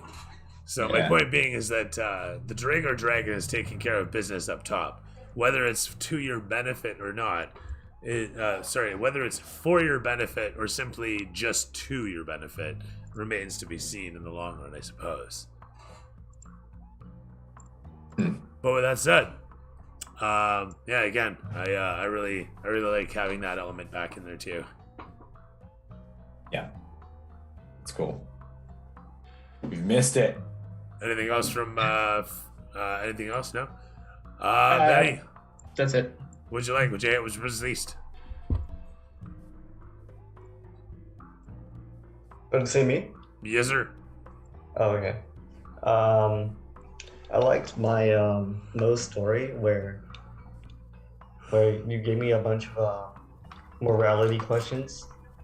What I and what Mo like wanted to do versus what would be like let's say the correct choice for like the overall goal, where Mo would try to up himself in the organization. I wasn't really expecting my fireball to do that much to the car. When you guys got blown up and you flipped over, I really thought that you would just die straight up and that would be the last one. And it would just be like a duel of me and Dooley alone in this call or something. Well, what's your DC? What's the saving throw for the fireball? It's 15. Okay, yeah. So I did that right then, I think. I mean, if I miss, like I always could have, just shot another one, I guess. Point being though, I still have two more. the car took full damage and got pitched. It didn't get rolled, but I guess it could have again. Regardless, you managed to pilot it just. There was a bunch of stuff I remember happening there. So yeah, it was a good scene. I like the fact that it was just the sudden, ultra violence from Mo upon, and like I say, the pacing is working out very nicely in my opinion in terms of narrative. At least that's my 2 cents on it. I'm quite pleased that it's rolling out so far. I tried to make Mo more mature, but also to make some laughs and judgments. He's got to grow up quick, It's It's really a easy gradual thing. because I'm already stupid, It's a gradual thing. But yeah, I'm glad it went well. At least it seems like everybody had fun. Everybody had fun? Oh yeah. Yep. Right on. As did I. Yep. All told, everybody can take another 2200 experience. And yeah, I can't think of a good after credits scene. I think really just there would be in the darkness some silhouettes and the sound of as you guys are stepping through the moist muck. Maybe someone says something to the effect of "it smells like farts down here," because it would like kind of smell like methane. The whole of the place smells like death and decay, and a lot of decay at that. Mostly decay, in fact. There's cobwebs all over the place, creepy crawlies on the walls, dripping from the ceiling here and there. The camera just kind of pans against you guys as you make your way past, and then shows the sponsors. Sponsored by Socks. Keeping your feet warm since forever. Socks, baby. Smelling like used, loved, and life. Or something. There you go. Right on. It's been my pleasure to be our Dungeon Master and Entertainer for another fantastic evening of Black Thumb. If you like what you see, we stream every Monday from 7 p.m. Pacific-ish until whenever we finish, which is about now-ish. Until next time, may your 20s always land on 20. Thanks for playing, all. Catch you next time. Thanks, Dooley. Thanks, Dooley. Have a good night, everybody. Have a good one. See you guys.